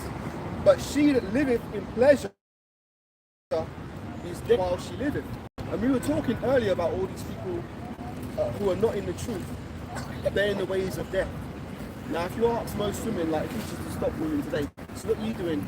All of them would be seeking pleasure. That's why they're out. Yes. The sons are out, they want to go in the park, have a nice time or whatever. They're all seeking pleasure. But they're all dead while they live it. You know, that's why you've got to be spiritually minded and not carnal, because it totally changes your worldview when you start to think like this. Now, there's probably some people who will be like, oh, these guys are so miserable, they don't want anybody to have any fun. No, it's not that, man. But all things need to be done decently and in order. And we're not in the time for, you know, having parties. This is a time of getting prepared for the coming of our Lord. Because as the Bible said, the time is short. You know, so this isn't the time to be kicking back and chilling if you're sincere in this thing. And there's a lot that women can do to help the ministry. You know, there's things they can do, which isn't obviously what we're doing right now, which is coming out here and speaking, but there's ways you can support. Make garments for brothers, make offerings for brothers, you know. Every brother's got to eat. You know, maybe make something for the ministry. That's what they did back in the ancient days when they were following the How I Shine the disciples. You didn't have women coming up there professing themselves to be teachers and speakers, and that's another problem with the fucking Christian church, man. They want to give too much space to these women. When women aren't even supposed to be speaking in a church, it's a shame. Paul said that. That's why a lot of these women are claim, oh yeah, I believe in the Bible, I believe in God. Well, guess what, man? If you did, if Apostle Paul was to come up to you right now, he'd have a problem with you. And you'd have a problem with him because you ain't in order. That's right. Another thing I was reading earlier today, which I've done a video on, similar topic, is that whatever Pope is called right now, I keep forgetting his name, but the current Pope has basically allowed women to vote in the Roman Catholic Church. Now we know the Roman Catholic Church is off anyway, but this should be a further sign to you that, hey man, something's wrong here, man. Like hashtag going off, man. Like, how are you going to allow women to fucking have a vote? Because that comes into usurping authority. Let me get it September. If you've got anything, bring it out. Yeah, I got one as well. Because the woman that you have is a reflection of who you are, man. It's a good point, alright? It's a big time reflection of who you are. I mean, as brother said, there was a time where my dad, he was a doctor, and there was a time where he lost his doctor's license, right? So for about 7 years, he couldn't practice as a doctor. So you can't actually go to the job centre and say, listen, I'm a doctor, because you've got a job for me, you know? And my mum gave him hell, and she did it right in front of us, the children as well. She did it in front of aunties, uncles. She basically kicked my dad when he was down. But then when he got his job back, his license back, and he could work, she was, you know, she was happy again and this, that and the other. And we're going to find out that the average one-day woman, man, they're nothing but superficial, man. They're nothing but superficial. If the money ain't coming in, or if you ain't laying the pipe to her, you know, she's going to turn her head, you know, a different way and humiliate you. And especially pull a Job's wife on you. Yeah, that's it, man. Yeah. You know? But the reason why that happened to my dad is because he was wicked. Yeah. And my dad and my mum was wicked, man. My mum is wicked. Ecclesiasticus, this is in the Apocrypha. Hey, that's beautiful because the brother's just about to say to her, wicked portions gives up wicked man. If your woman is wicked and you're with her, you know they have these stupid songs, two become one. Well, if your woman is wicked, then you're wicked, man. Yeah, that's it. That's your reward from the Most High. That's it. It's like, I don't mean to cut you, but a lot of guys think they've won when they've got a woman who's further from the truth. Sometimes the Most High will send a woman to destroy you. And destroy your mind, destroy your life, destroy everything. But there you are thinking, yeah, it's a beautiful woman, but you don't know what's coming down the line. So you've got to be careful in these things, because sometimes the Most High can get a woman to take up so much of your time that maybe you wouldn't even find time for the truth. So you've got to be careful. It's a double-edged sword. I remember the scriptures. Remember the scripture says, you know, the Lord giveth and He taketh. Yeah. When the Lord gives you a woman, He can bless you with a woman. But when you don't have a woman, that could be a blessing also too. Yeah. Right? Because that woman could put you to trouble, man. Do you know what I mean? Yeah. And I put up my hand, man. I'm scared of women. I'm afraid of women, you know, because I know what they can do. No. Let You know what I me mean? let me help you a bit there. You're scared of demons because I got. Let me read that precept. Let me break it all down. Yeah, man. all right. Bring out that precept. It's Ecclesiasticus chapter 26, verse 23. A wicked woman is given as a portion to a wicked man. Let me repeat it again. Ecclesiasticus 26, verse 23. A wicked woman is given as a portion to a wicked man. So it says given. It says given though, isn't it? Yeah. So who gave you that woman? Yeah. The Most High The Most High did. gave you. Because she's wicked. Yeah, And your black ass wickedness, is wicked the as well, portion of man. wickedness that you know. Yeah. This is like the portion of the sin. Yeah, That's it. right. There's a little bit more there, right? But a godly woman is given to him that feareth the Lord. Right. All right? A bit more here, Yeah. verse 24, Ecclesiasticus 26, verse 24. A dishonest woman contempteth shame. See? An honest woman will reverence her husband. Now, how many of these women, not just our women, or these average day women, are going to reverence their husband when you have a tradition, probably a pagan tradition, of coconuts going down on one knee, man, saying, you want me to be your wife? Listen, these women are not worth going down on one knee for, man. All right? That is their usual position. All right? Mostly 7 days a week, especially for our women. All right? They're the ones that are usually on their knees, man. But you're going down on your knees for a woman that's had like 12 sexual partners. We're not saying not to have a woman, but what we're saying in this truth is, and I've seen it, this brother here will testify, I've seen with 3 now, people in this truth, some in this camp, will fall out of the truth because of so-called women.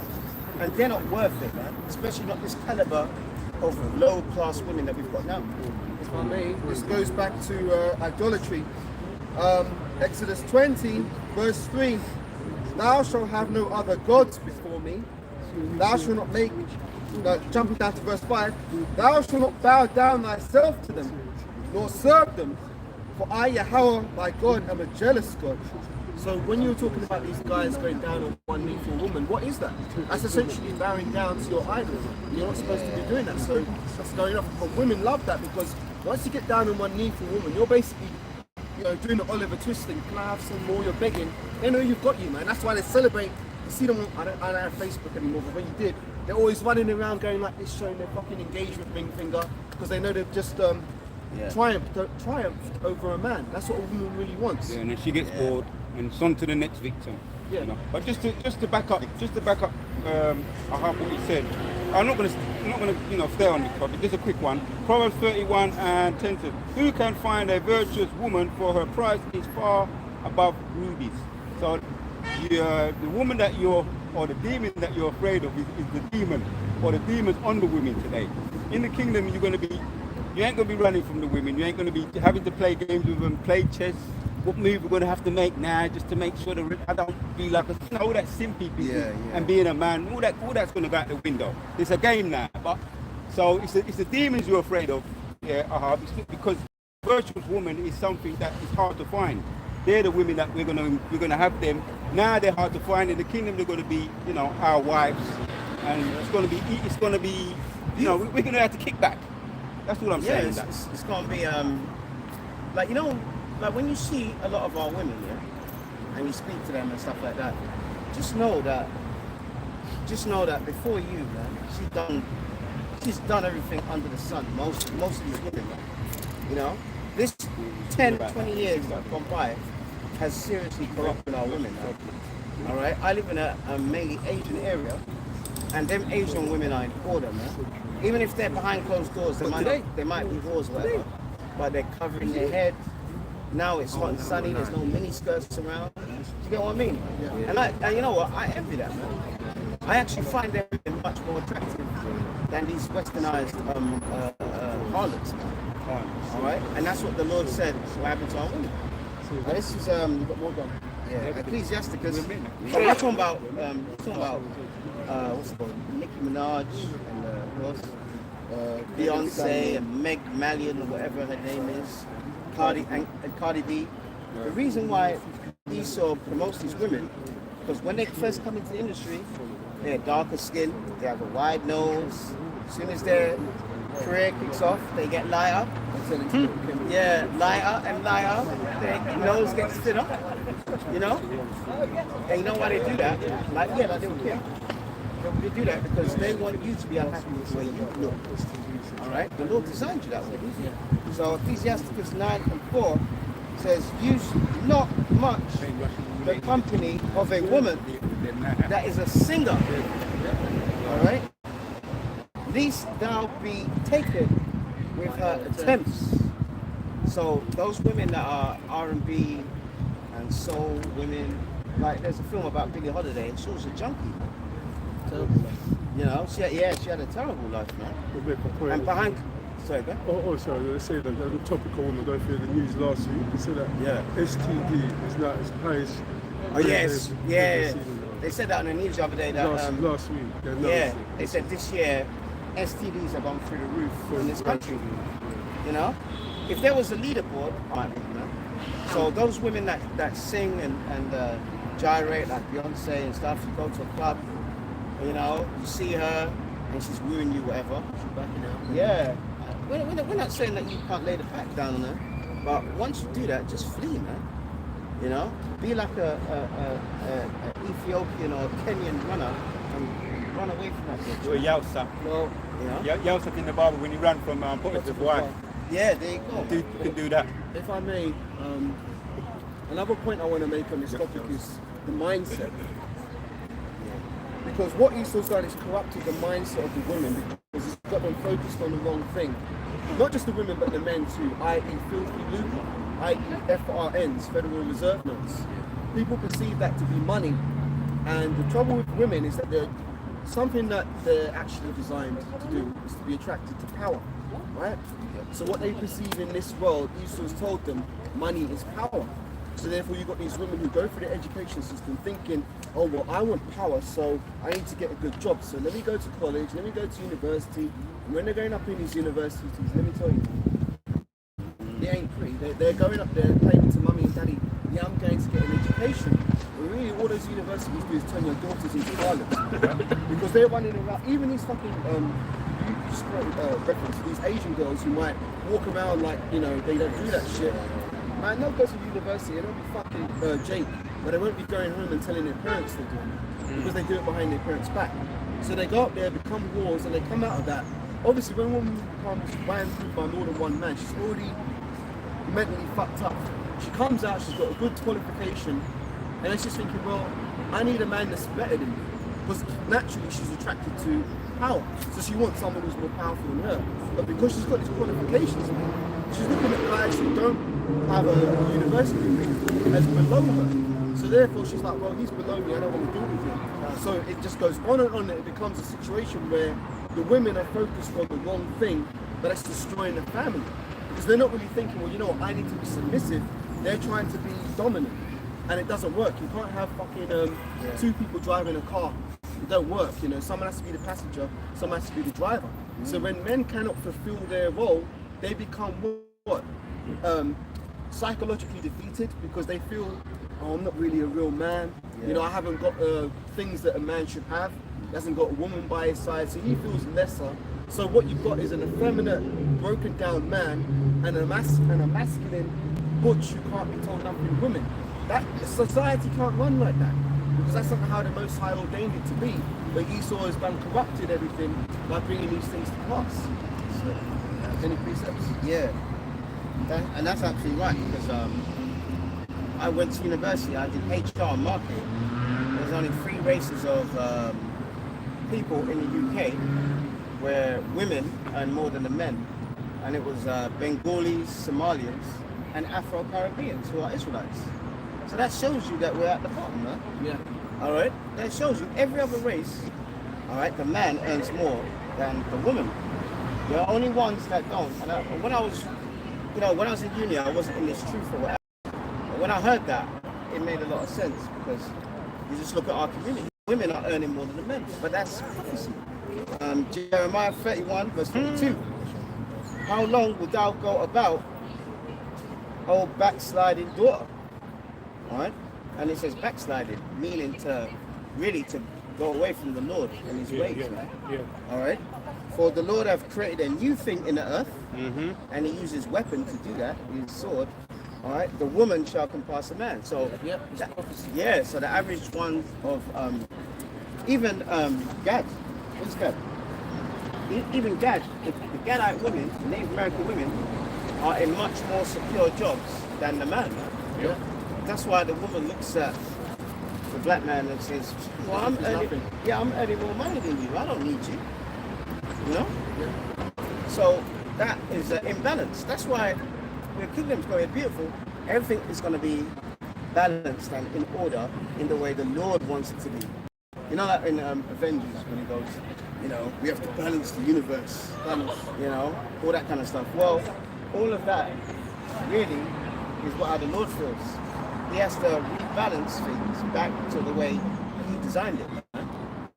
All right, and we're the servants to push out that vibration of His ways, His laws, what He expects, what He wants you to do, what He doesn't want you to do. And we're all going to fall short. But believe me, if you have a woman, and that woman you have to see her every week, you won't be in this truth for much longer now. Few steps, a couple of verses. This is 1 Timothy 2 and verse 12, because you're talking about the financial situation. Yeah. That comes into usurping authority, because when a woman has more money or is earning more money, Yeah. she sees herself as superior than a man. So that's going off, right? But I suffer not a woman to teach, Yep. nor to usurp authority over the man, but to be in silence. For Adam was first formed and then Eve. And Adam was not deceived, but the woman being deceived was in the transgression. Now here's the point, because this is the mindset you should adopt. Notwithstanding, she shall be saved in childbearing if they continue in faith and charity with holiness and sobriety. So really, if you're an Israelite man in this truth, you're the key to a woman's salvation. Because the voice of the Lord is calling unto the sons of men. When it talks about the 144,000, that's men. Right? But yet you're going to have the 1/3, which will mainly be women and children. But for the most part, Most High is dealing with his elect men. So ultimately, this is why I said, you've got to come out of the mindset of thinking, oh, but she looks better than me, and she's better than me. You know, you've got to come out of that mindset and be like, you know what, man, they need me more than I need them. So once you come out of that, and again, that's part of letting go of the desires of this world and becoming more spiritual. You know, I'm not going to act like none of us don't have women or anything, but it's like everything needs to be done in its balance. And right now, it's about doing the work of the Lord and working out our salvation in fear and trembling. That's the main focus of things. All these other side plots that you might have going on in your life with whoever you're dealing with, those are just little side stories. This is the main event. This is what really your focus needs to be on. Well said, man. Because at the end of the day, if you don't want to put the Lord first, then why should He save you? Why should He? You know what I mean? Why? It's just like when you have a job, you keep going to, you're lazy at the job and you're leaving early and Cutting corners. yeah, you're cutting corners and stuff like that, this, that, and the other. After a while, your manager's going to warn you a couple of times, and then he's going to get rid of you, especially if you're one of us, man. He's going to get rid of your black ass, man, because he's looking for an excuse to do it anyway. Literally. Do you get what I mean? So at the end of the day, we have to understand that this is but there is going to be things that, brothers and a few sisters in this truth, things are going to try to get in the way. It might be your health, it might be your your money, it might be, anything. But at the end of the day, your priority should be this truth. And really, deep down in your heart, you know whether you are making this truth your priority or not, man. You know that, man. And that's why this business of having women, and our women are all over the place anyway. This is yeah, go on. So like you want to go? No, you go. Matthew 6 verse 33, but seek ye first the kingdom of God Fantastic. and his righteousness, and all these things shall be added unto you. So having the faith and the patience. The word patience goes back to meaning the word to suffer. having the faith that in the end the kingdom will be granted unto us if we endure unto the end, Lord willing, will be of the elect. All these things are going to be added, man. We'll be able to enjoy them in their fullness. We'll be able to live life in its fullness. Even if you did succeed, i.e. have a successful relationship with a woman here, you're still under the curses. You're still in hell. You still have to slave for Esau. You can't really enjoy what you've got because it's all corrupted here. As the elder was saying, we're living in a world that is predominantly filled with death. We're the only things that are actually living because we've got the spirit of this gospel, the spirit of this truth. Everything we see is all death, man. So that's all I've got. That's true, man. This is Romans chapter, because the Lord is, if you come in, the Lord brings his truth for change anyway, you know. But when it comes to this woman issue, you have to go along with what the Lord says, man. All right? It can't be no, what's the word? Effeminate, that's it. An effeminate male, man. Hey, even before I came to the truth, I used to be rough with these women, man. I ain't gonna lie to you, man. I used to be rough with her. I've told one woman, she was a few years older than me, she was driving her home, and you know, roundabout, she said, take the second exit, and I missed it, and she shouted at me, I pulled the car over and put the engine on. And I said, what the fuck is talking to you? Judah. I said, who the fuck you talking to? Oh, Judah. Yeah, I said, you talk to me like that again, ask out and you walk. And she goes, no other man has ever said this to me before. And I said, well, I'm saying it now, man. And then I drove her home, she kissed me on the cheek. That was it, done. I mean, we did speak a little bit, but after that, it was done, man. Yeah, it's too easy for them, it's too easy for them. It was done. And to be honest, I was a bit rough and raw, but I know the reason why the Lord, every time I met one of these women, and let me say this, man, a lot of them were very fair-skinned. And you know, because of the mindset that Jake puts them on a pedestal. Yep. So they don't like anything like, not all of them, but a lot of them, they don't like being told what to do, especially in the beginning of relationship. But I know the reason why the Lord allowed all that to happen, because he wanted me to be disconnected to them. Because if I was connected to one in this truth, it won't work. It would not work. So the Lord said what? Romans 12. But just to say, that's the ancient spirit. Just to say that's a very ancient spirit. That's the ancient spirit. But because our women ain't got that ancient spirit in them, they don't respect that, man. They respect wussies, man. That's why they're going out with the Edomite man. You know, because he's a bitch that you can just walk all over, man. And he's got money, man. Yeah, so they see the money as power. Yeah, and by the way, you can have them, man. We don't care about them, man. All right. Romans 12, verse 2. And be not conformed to this world, but be transformed. Going down on one knee for some of these women, man. That always felt off to me, you know? before the truth. I was thinking, no. Yeah, that don't make sense. All right? But be transformed by the renewing of your mind, that ye may prove what is good. So it's not good to go down on one knee for a woman, man. All right? An acceptable and perfect will of God. So it was the Lord's will for me and them women not to actually have a long-lasting relationship. I've seen my friends have long relationships and they got grey hair and shit. Oh, 1 minute they're like, you know, staying over at my house and stuff. The next minute, you know what? I got to go, you know. Yeah. You know, and they're rushing like a bitch, man. Oh, I've got to go this day. I've got to get this. What happened to all that talk of being a male? Yeah. Alpha male. But they go jelly. They're weak in the knees. Yeah, they go weak in the knees for these women. So I'm glad, man, that the Lord did that to me. We've got a precept here, brother. Yeah, go ahead. And this is actually twofold to it. 1 Corinthians 13, verse 11.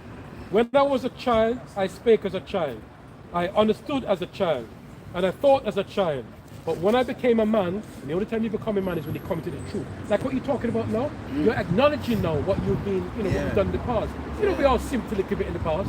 Yeah. You know what I mean? But when you come to this truth and the realization that, you know, through her we all die and all that kind of stuff. Yeah. I thought as a child, but when I became a man, I put away the childish things. See? So that's a childish mentality. Childish But mentality. that comes from the world. And again, when you come into this truth, the old man dies. You put off the ways of the world and you become more spiritual. And obviously the Bible is a very, what's the word? Is it patriarchal? It's very masculine. Right. Yeah, You know what I mean? And what did the Most High say to Job? Gird up thy loins and show thyself a man. Right. So it makes you more masculine, you know. What does it teach you? Let's go to some basics, right? What's a man supposed to have on his face? A beard. Yeah. You know, if you're in the world, oftentimes your mum will be like, oh, you look a bit rough, you need to shave. You know, get a good haircut, blah, blah, blah, blah, blah. It's weird. It's like, I can only speak for myself, but like, the mother figures in my family, they love it when their boy has a nice line-up, clean-shaven face. They love that shit. But when that's actually going off according to scriptures, because you're not supposed to mar the corners of your beard. You just let your beard grow. Now that's the first signs of masculinity. But you know what? A lot of these mothers want to keep their little boys as little boys. Yep. Because they love it when, oh, that's my little baby, you know, he's a little boy. He's, you know, yes, mum, no, mum, feedback's full. They love that shit. But when you start to become a man, then it becomes a bit of a problem, because hang on a minute, the person starts kicking and her spirit is off. It's not vibing with the Israelite man, so she doesn't want you to become masculine. She wants you to stay a little effeminate, little pacified baby boy, because they can, oh, I love him as my little baby. That's why, you know, having a beard is important, because that's the first showing yourself. That's a sign that you're a man. You know, a person looks at you, like, they look at a person without a beard, and it's like, okay, he's a man, but he's not really, you know, masculine. Like if you look at a lion in the wild, a young lion doesn't have a beard. When a male lion becomes of age at its mane, and that mane is pretty terrifying. You know, you see the lion striding through the jungle. There's a different spirit on a male lion than a female lion. That's why I think that's a precepts as we get them. But I watched some documentaries sometime on nature. There was one I was watching about prides of lions, and there was a group of female lionesses and a pack of hyenas were fucking them up. And the female lions were running scared and shit because they couldn't deal with the hyenas. You know, it only took one male lion to drive all them hyenas. So one male lion was able to drive them all away, which goes to show where the power's at. It's with the male, you know? That's it. And what is the sign of Israel? Is it not a lion? Lion, Judah. Right there. There you go, right now. You got it right there, Hey, brother. Slovakia, we're in England, right? What is the symbol of England? Even if it's the cricket team, the football team, it's a lion. Hijack. Yeah. Now, what is a lion being a symbol of England? That shows you that it goes back to us. It goes back to us when we were ruling here. But why doesn't the masses of people know that? Because the devil did his job. He's a good devil. He's a deceiver. Okay.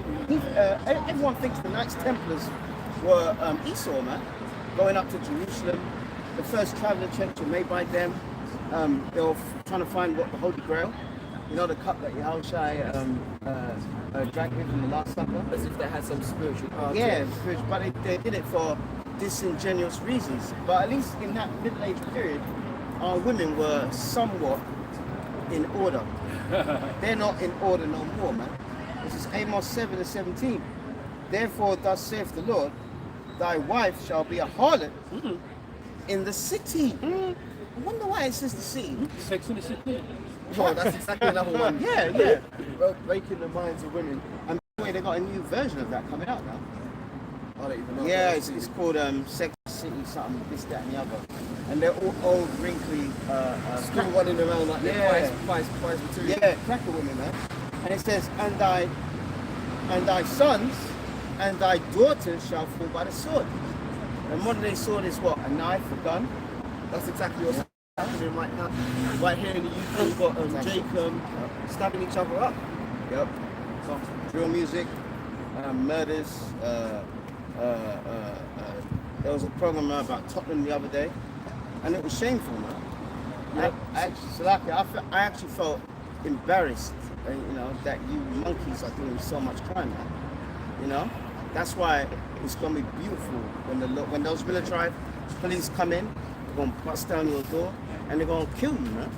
You know, I used to feel embarrassed by them, but I don't even see them as Israelites because not all Israel is of Israel. So fuck them, man. That's right. But another one is that these other nations get off on programs like that you're watching where it shows Jake destroying each other. They actually love it because to your face, when you're at school or college or at a job, they'll be like, oh yeah, you right, mate. But when they're amongst their own people, look at these fucking niggas destroying each other. Yeah. They talk shit about you behind your own back, man. Especially you, like we said earlier, those Drake that get married. They think, oh, I've got a white woman. And they go over to the family and they're all sitting there, oh yeah, watching Coronation Street. As soon as your black ass leaves and her ass leaves, fucking nigga, man. You know, they hate you, man. Yeah. Because his hatred, Esau's hatred dictated perpetually. So you can never be accepted into Esau's world. It just don't work. You don't vibe. One is set against the other. We can't enter into. They're not going to be able to enter into our world when we are. We're mortal enemies, man, from the womb. So you got to get that through your head and come out of this. Because you know what? A lot of Jake only want to be loved. Like you said earlier about that woman. And then Jake goes, oh yeah, I love you. He's like, why do you love me? You know, Jake just wants to be loved and accepted, man. You got to come out of that soft, effeminate, fucking Care Bear type of mindset, man, and get real. Yeah, that coconut, Uncle Tom, Sambo, I hate myself spirit is of Satan and the devil, man. That's what this devil wants you to do. Alright? And really, when you look at those guys that are in gangs, why are they in gangs? Because a lot of them, it's not just money, alright? It's the women as well. Yeah, they like the clout. Yeah, the women go along with it. Because they like bad boys. They like bad boys. A lot of the young girls want to date a bad boy. That's it. So And a lot of their mothers, so lucky I'm talking. It's all right, it's all right. But a lot of these bad boys' mothers, they turn a blind eye. Like they know that like they'll see a Jake come home and he's got a new moped. Oh, where did you get that? Oh, one of my friends gave it to me. Okay. They're willingly ignorant to the fact that, hang on a minute, where's he getting the money to buy this? He ain't working a job. He ain't on a fucking going down a job centre or anything. Where's he getting this money?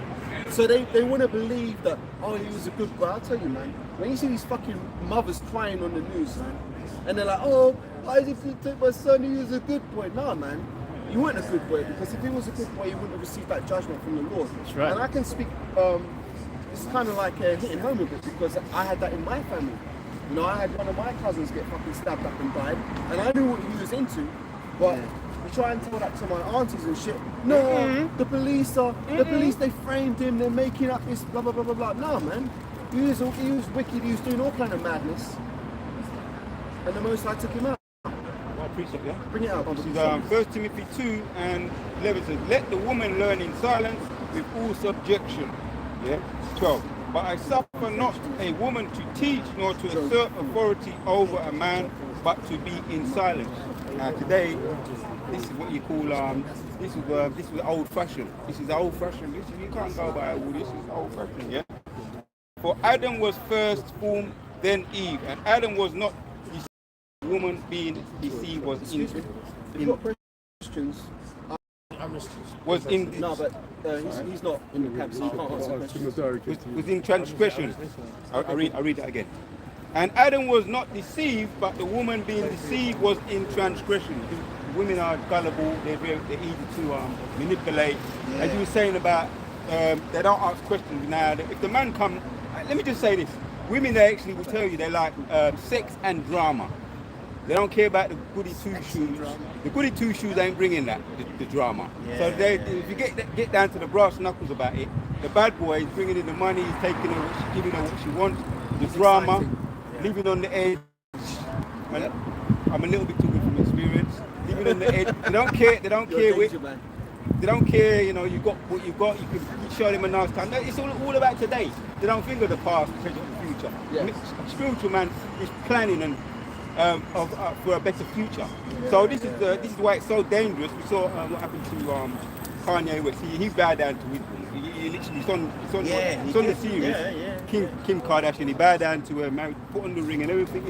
It looked so beautiful. Oh, I love it. And everybody was saying, look at his man going down on his knees. Now she's fucking dissing him. He can't see his children, and she showed her that was her plan all along. I've got a brother, I've got family who's going through the same thing as Kanye West. Can't even see his children. He's a white woman too, but like can't see she can't miss him with the children. Because you got, you know, they play. It's all about games in this kingdom. So Adam was. Let me just read that again. But I suffer not a woman to teach, nor to assert authority over a man, but to be in silence. Now, if you get that woman there, and she's applying it in order, there's no reason for you to be in fear of her. You understand what I'm saying? There's no reason for you to be hard on her. like how you was. Yeah. But in this time, if you're gonna be a woman and you're a man of the Lord, you're gonna have to put your foot down at some point. Because otherwise, she's gonna be dragging you around the place, man. You know, by hook or by hook, she's gonna be dragging you around the place. That's what I'm saying about it. That's a good point. Always, what's it called as well? As for these youths that are in gangs getting murdered, this is show 4.7. Remember, I pray thee, whoever perisheth, being innocent, or where hath the righteous cut off.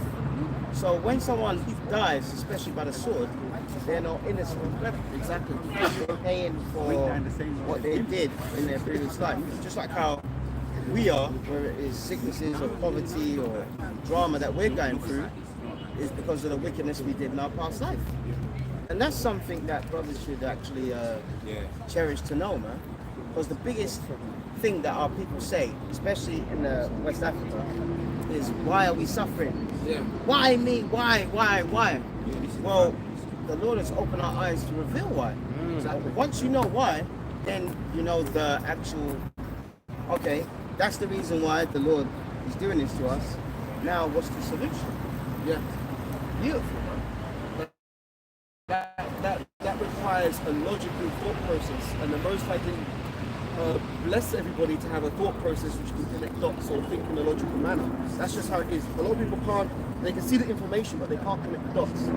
So I'll bring out a precept. This is Deuteronomy 28, verse 15. But it shall come to pass, if thou wilt not hearken unto the voice of Yahweh thy God, to observe to do all of his commandments and his statutes, which I command thee this day, that all of these curses shall come upon thee and overtake thee. So everything we've talked about, our women being out of order, men being effeminate, Jake killing Jake, that's all a result of us not keeping the covenant that was bestowed upon us. So this right now, we're talking about guys getting murdered and stuff, that's judgment of the Lord. Our judgment of the Lord is to be alive at this time and to see all of this madness around us. This right now, this is the punishment. So as much as we get on the women, and as much as we complain about 2/3 Jakes, we have to take our share of the responsibility for it, because this is, as we said earlier, hell is a condition. We're actually experiencing hell right now in the hopes that through our faith in Yahweh Shai and through the mercy and grace bestowed upon us by Yahweh Shai's sacrifice, that we might be redeemed by his blood and make it into the kingdom of heaven, wherein we'll be able to enjoy our families in righteousness. We brought it out earlier. We seek a world, there's a 2 Peter 3, let me get it. You seek a world wherein dwelleth righteousness, because you can never be happy here. This is you can never be happy here. So even if you did get, like, let's say you won £1,000 or something, that's not going to last long. The end of mirth is sorrow on this side. You know what I mean? So whatever you get, it's always got a fucking a caveat, some stipulation, something negative attached to it. So the best thing we can hope for is mercy in the kingdom. Yeah. You know they have a saying, one door open, one door closed. Yeah. Right? It's the same thing, you know. In this world, when you come to something, always expect something after. Something bad's gonna happen. You know what I mean? Yeah. That's what it's like. There's another saying that I remember from the world, and it's true. I'll just say it as it is. What Esau gives you with his right hand, takes away with the left hand. So you can never get Can't ahead. win. This is the precept I was thinking of. This is 2 Peter 3 and verse 13. It says, nevertheless, we according to his promise, look for a new heavens and a new earth wherein dwelleth righteousness. Wow. Righteousness. Oh. You know, remember that film by Spike Lee, Do the Right Thing? Well, in the King, yeah, with Radio Raheem, innit? You know, or put brothers on the wall, and the guy goes, yeah, this is my shop, I can do what I want, you know. But if you look at that film, it says do the right thing. In the kingdom, Lord willing we make it by that number, we're gonna be programmed to do the right thing always. Right? The wicked thoughts that come into your head, they're not gonna happen anymore. They're not gonna happen anymore. And listen, if we did a series like a round table confessional, what did you think yesterday? That and brothers were honestly, saying what they thoughts that come in their heads, it would be like a horror show, bro. It would. You know what I mean? It would be like a horror show because we're in this flesh, and this flesh is sinful, it's weak, etc. But in the kingdom, we're literally going to do the right thing by Yahweh Shemashai.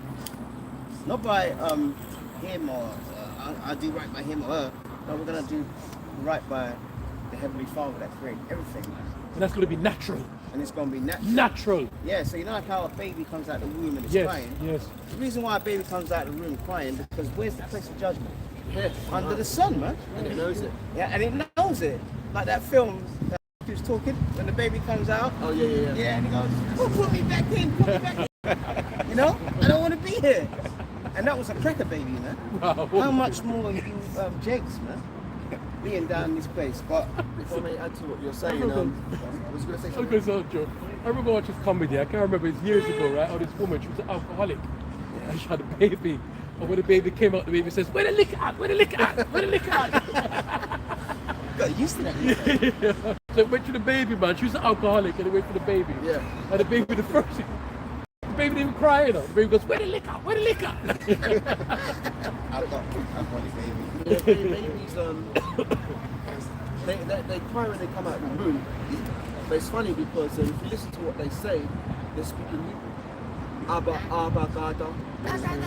Everybody thinks it's just, Goo Goo Gaga, Bab. Yeah, man. Rubbish. Yeah. It really goes back to the Hebrew alphabet of Abba, Gada, Yes.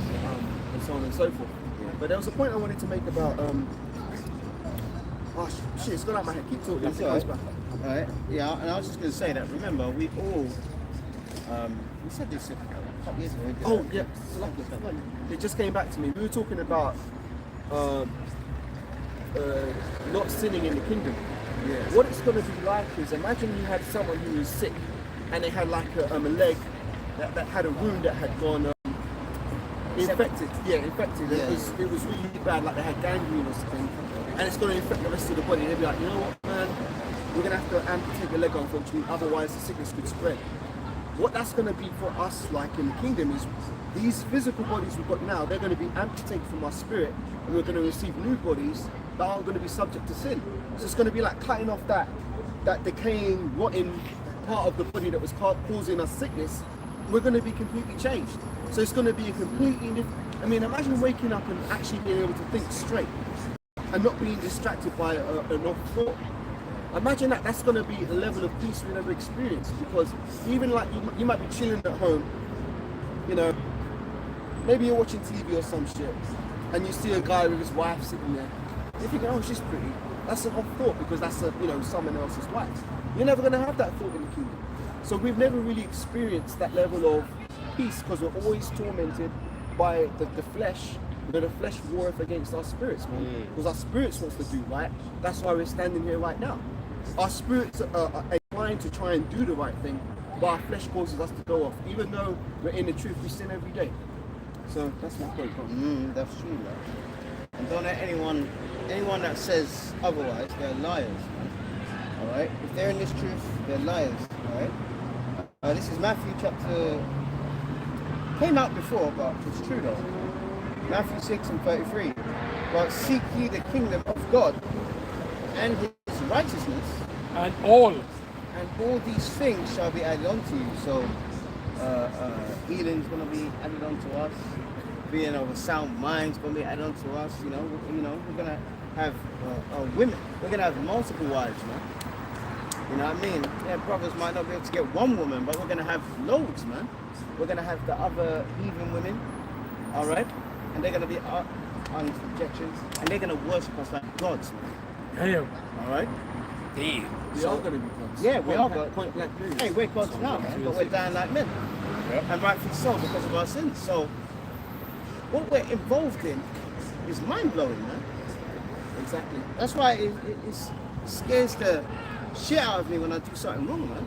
And rightfully so. Yeah, and even when the other day I was thinking about old school friend that I did something wrong to her, I said to myself, if I could see her again, I'd apologize face to face.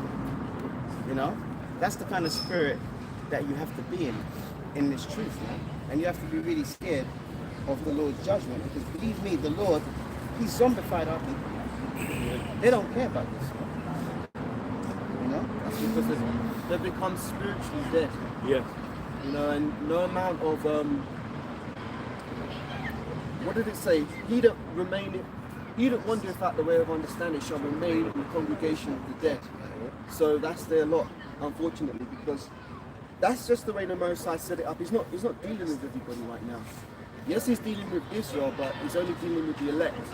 And unfortunately, the vast majority of Israel has to be destroyed and come back to the kingdom. Because the Most High has not set it up for them to be dealt with right now. He set it up for only the elect and the one third of the nation to make it. So that's the game plan. You have to go with it. That's it. So the work we put in now, brothers, you know, and a few sisters watching. But there is women out there. There's more than we think because they're in order and they're keeping silence. Yeah, so they're not making themselves known. Yeah, that's fantastic, man. You know, and I've noticed in the last 2 years, this brother will testify to it, that on Apostle Tahar's and really the Apostles' channels, a lot of them are women, man. A lot of them are women, and a lot of them are keeping in order, man. Some of them have said to them, look, I'll make you garments, this, that. You know, we had a case where a woman gave brothers money out of the blue, man. You know?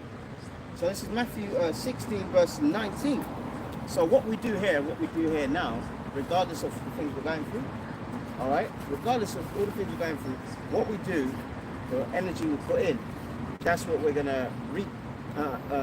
What we sow here, we're going to reap it in the kingdom.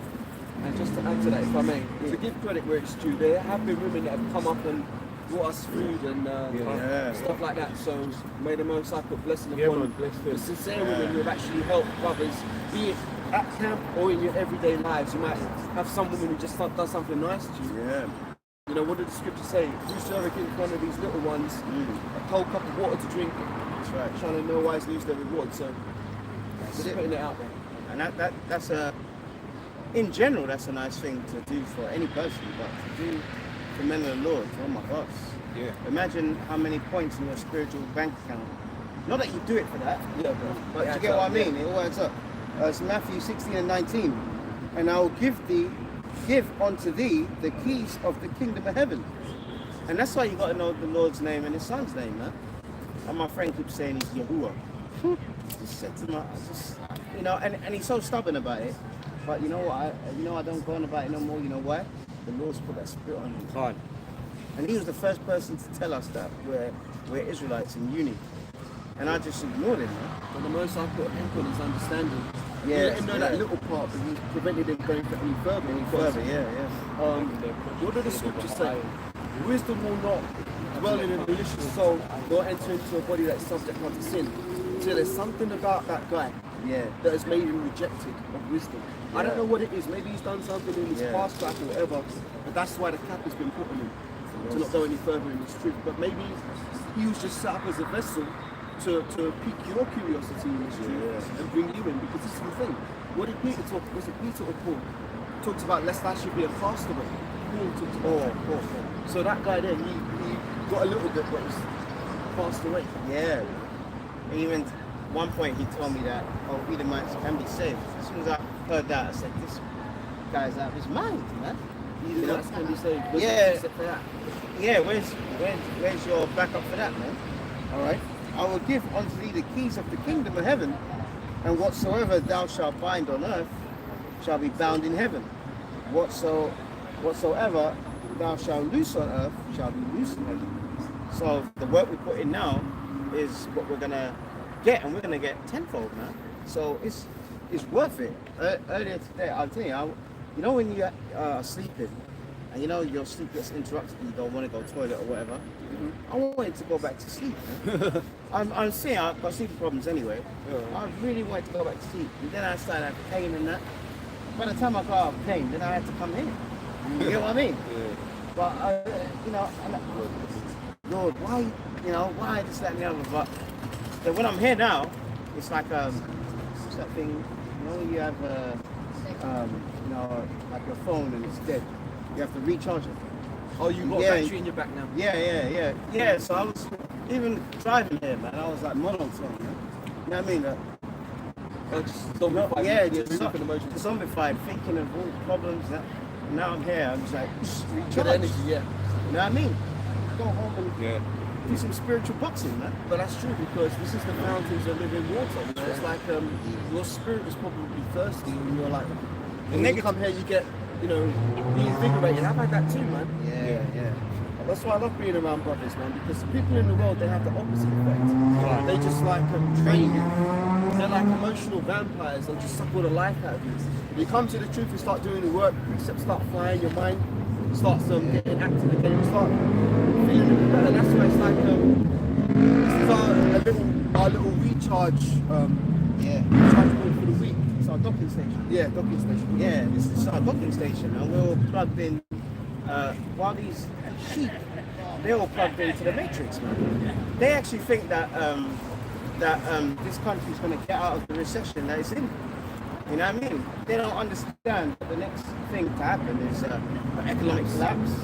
They don't understand that they're planning blackouts. If you look at around the world, Bangladesh is having blackouts, Argentina is having blackouts, and they're making excuses saying, oh, it's because of the heat. You know? But they're trying it. They're not. They're trialing it, man. Because part of that great tribulation, a time I've never seen before, is we're in the age of electricity and energy. When that goes, oh my God, because people are going to go mad, man. People have become too reliant on it. Yeah, You know, that's why the scriptures say consider the ancient ways, man. Go back to a more sort of, how do you say? I'm a way of living. Yeah, just a more simple way of life, man. Yeah. You know, what are these jakes going to do when their PlayStation 4 and their PlayStation 5 don't work? A lot of them will bug out because they don't want to deal with reality.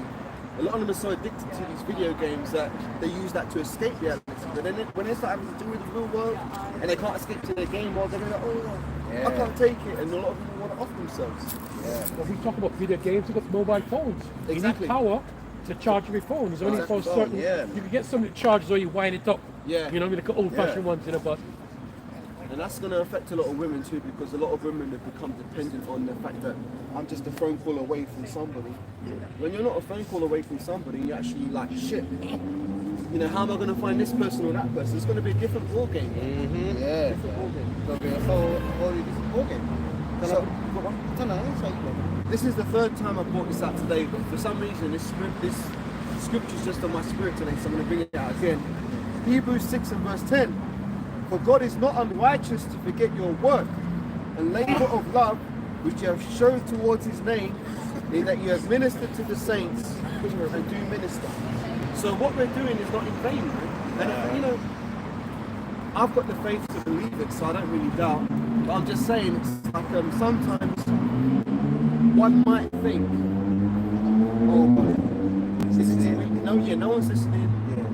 You know, nobody's really subscribing, not getting much views, and you might think that your work is in vain, but no, man. It's doing more damage than you can imagine. And just through seeing the prophecies, like, I mean, this is a completely different world to 2014. You know, in 2014, there was a lot more scoffers, a lot more people talking shit. We don't get so many scoffers anymore. You know why? Because in the back of these people's minds, they see our diligence. They see, hang on a minute, these guys are out here every week saying the same thing.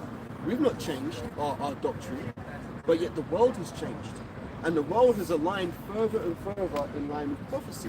And people are beginning to realize, and hang on a minute, so maybe these guys could do right.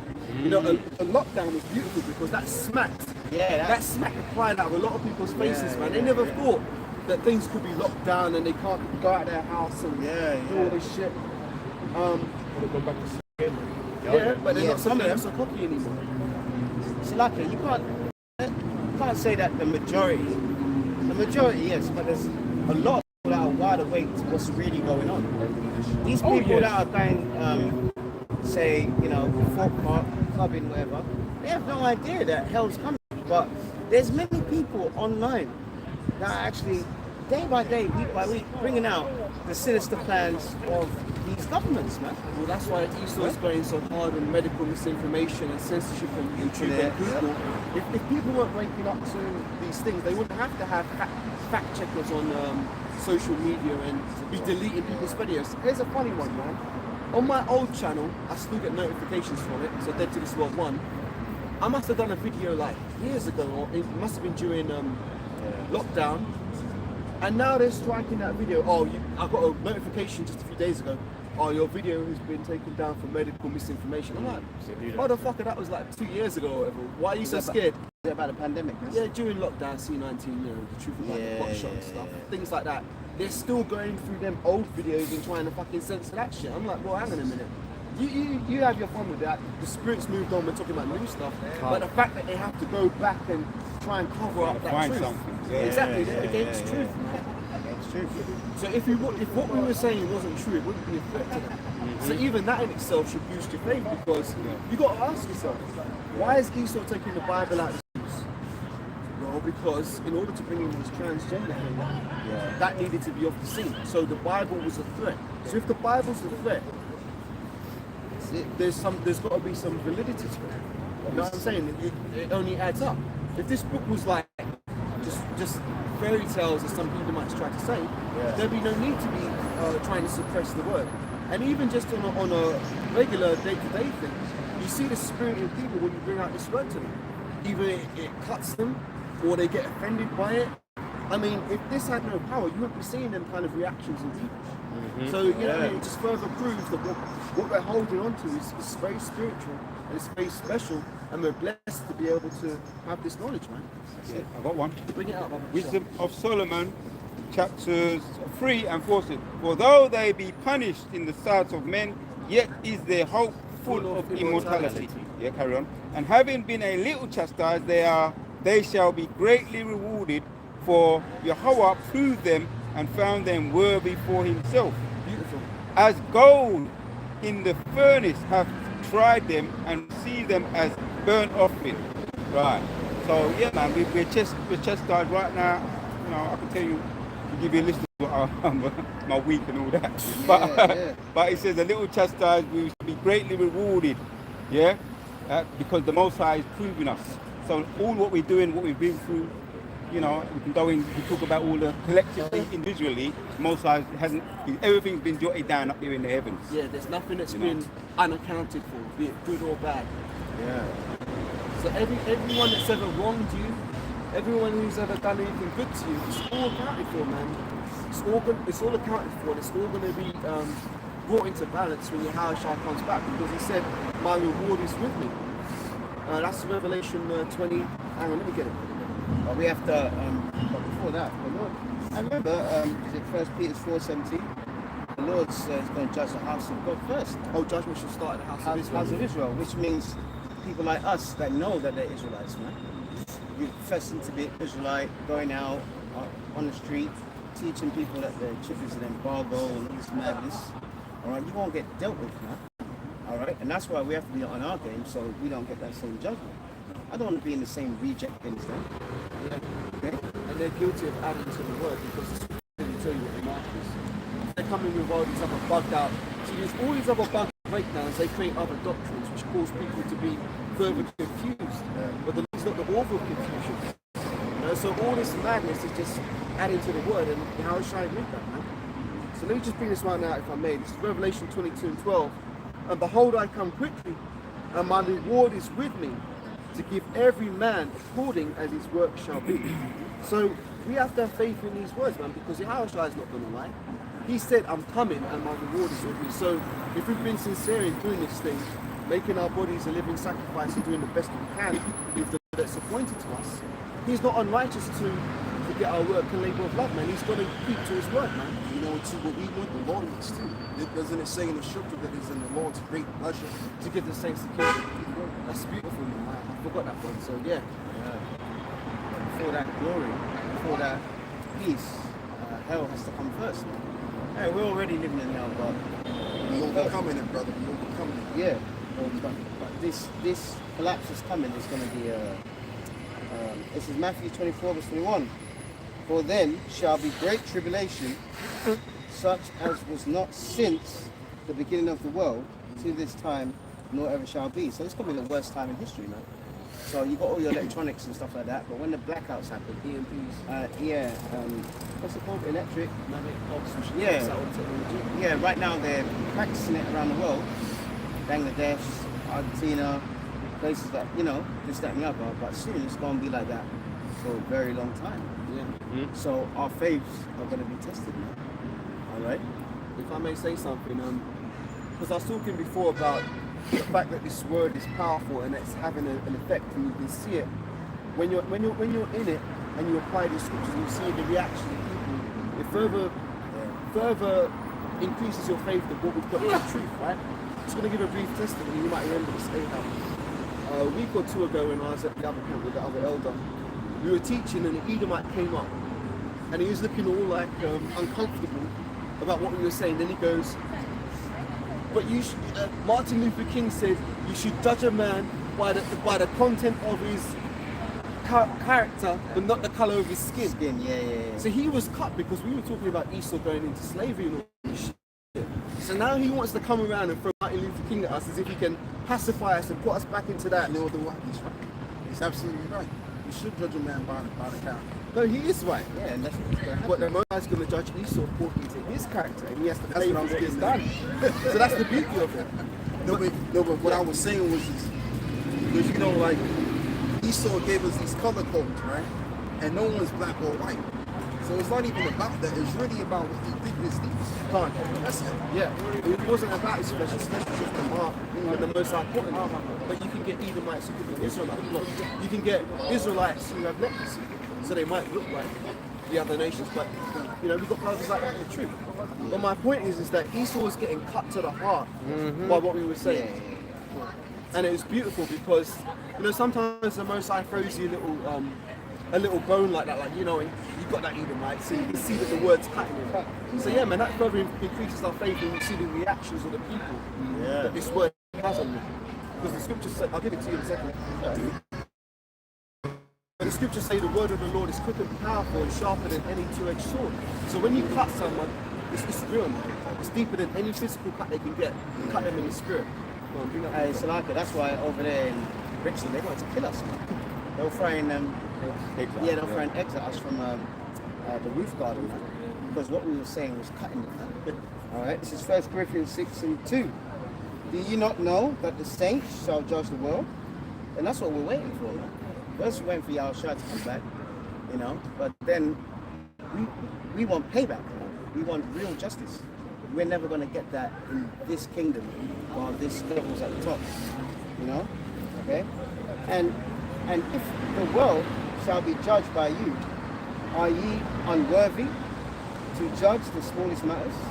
So the more you get this truth, it's the scenarios that the Lord put you in, you're going to start making the right decisions by God and then avoiding them. Do you know what I mean? Yeah. You know? Really good.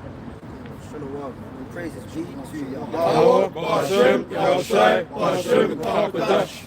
Shalom.